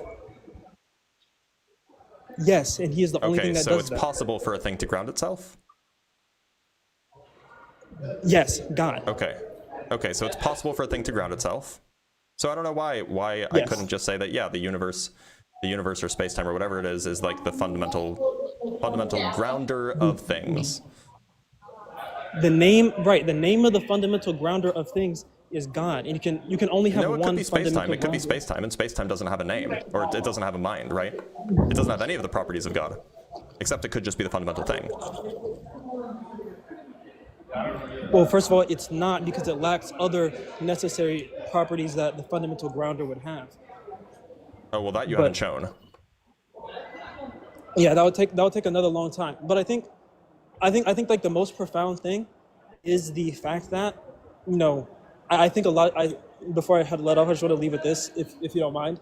A lot of people have like an imagination of God, or they limit God either to like a noun that fits into some sort of like logical puzzle or the other, or like you I think the fact, even the fundamental fact that Islam provides valid answers to all of these questions over the past 1400 years and has not been able to be disproven, and provides a very parsimonious, I think is the word, and elegant solution to these like very difficult questions, I think lends itself as a strong proof to it philosophically. There's a lot of other proofs, and there's a lot of other really good reasons to just look into it. And so I would encourage you to do that. Yeah, I'll leave you with one question with some homework. Sure. If it's the case that the moon split in two, why didn't the Chinese see it? The Chinese? Mm-hmm. I'm not sure. Or I don't know why Something they that you didn't should write think about about. it. Well, it's also so okay, we can go into that. No, we can't, because you have to go and I have to go.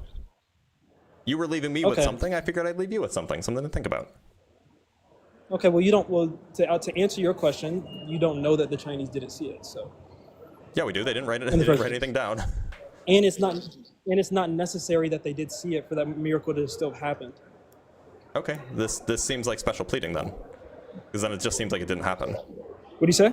It just seems like it didn't happen then. If people didn't see No, it seems like it not- didn't happen. I thought you had to go. But you're saying that if the Chinese didn't see it, then it didn't have to happen. Yeah. I have a 2:00 hard stop, but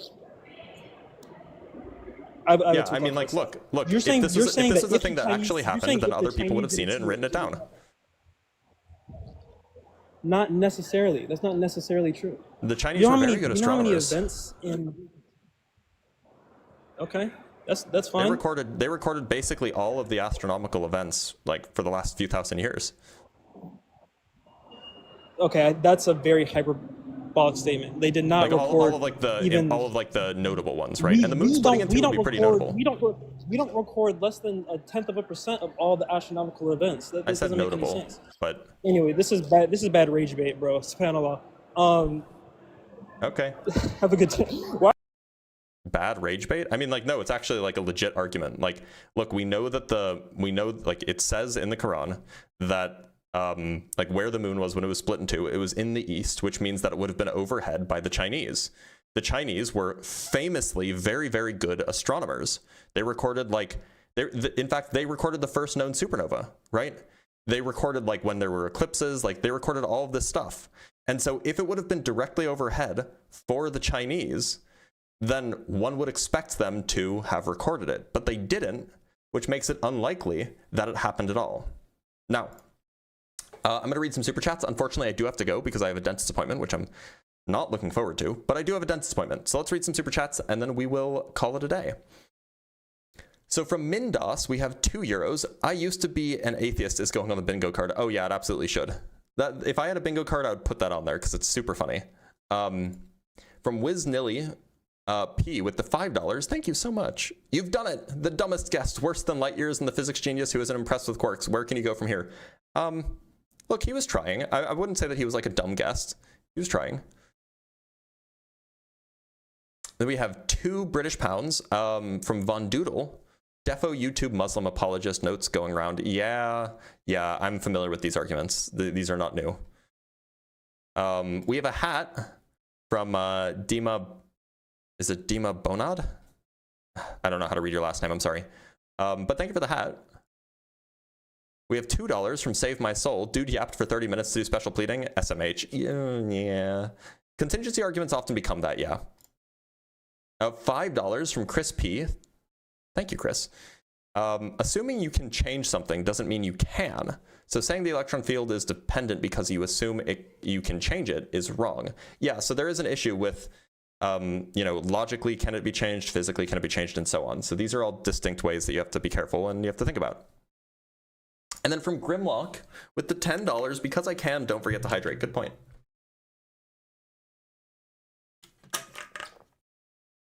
Grimlock over here, single-handedly keeping me hydrated. All right, y'all. And that is it. That is all the super... Oh, let me check my phone for cash apps and things I may have missed otherwise, because I often forget that.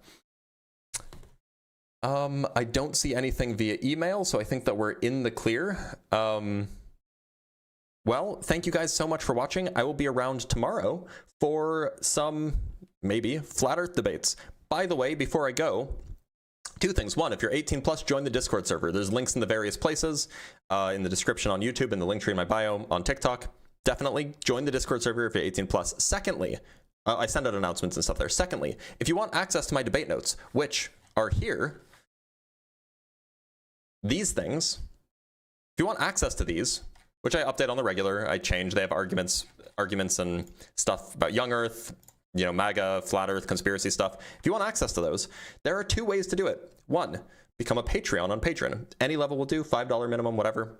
$5 a month, you get access, and I'll update it and so on. Second way, become a member on either YouTube channel. It's like $4 or $5 a month or something like this. So if you like that, if you want them, use them in your own debates or whatever, go ahead and join. Anyway, I'll see you guys tomorrow.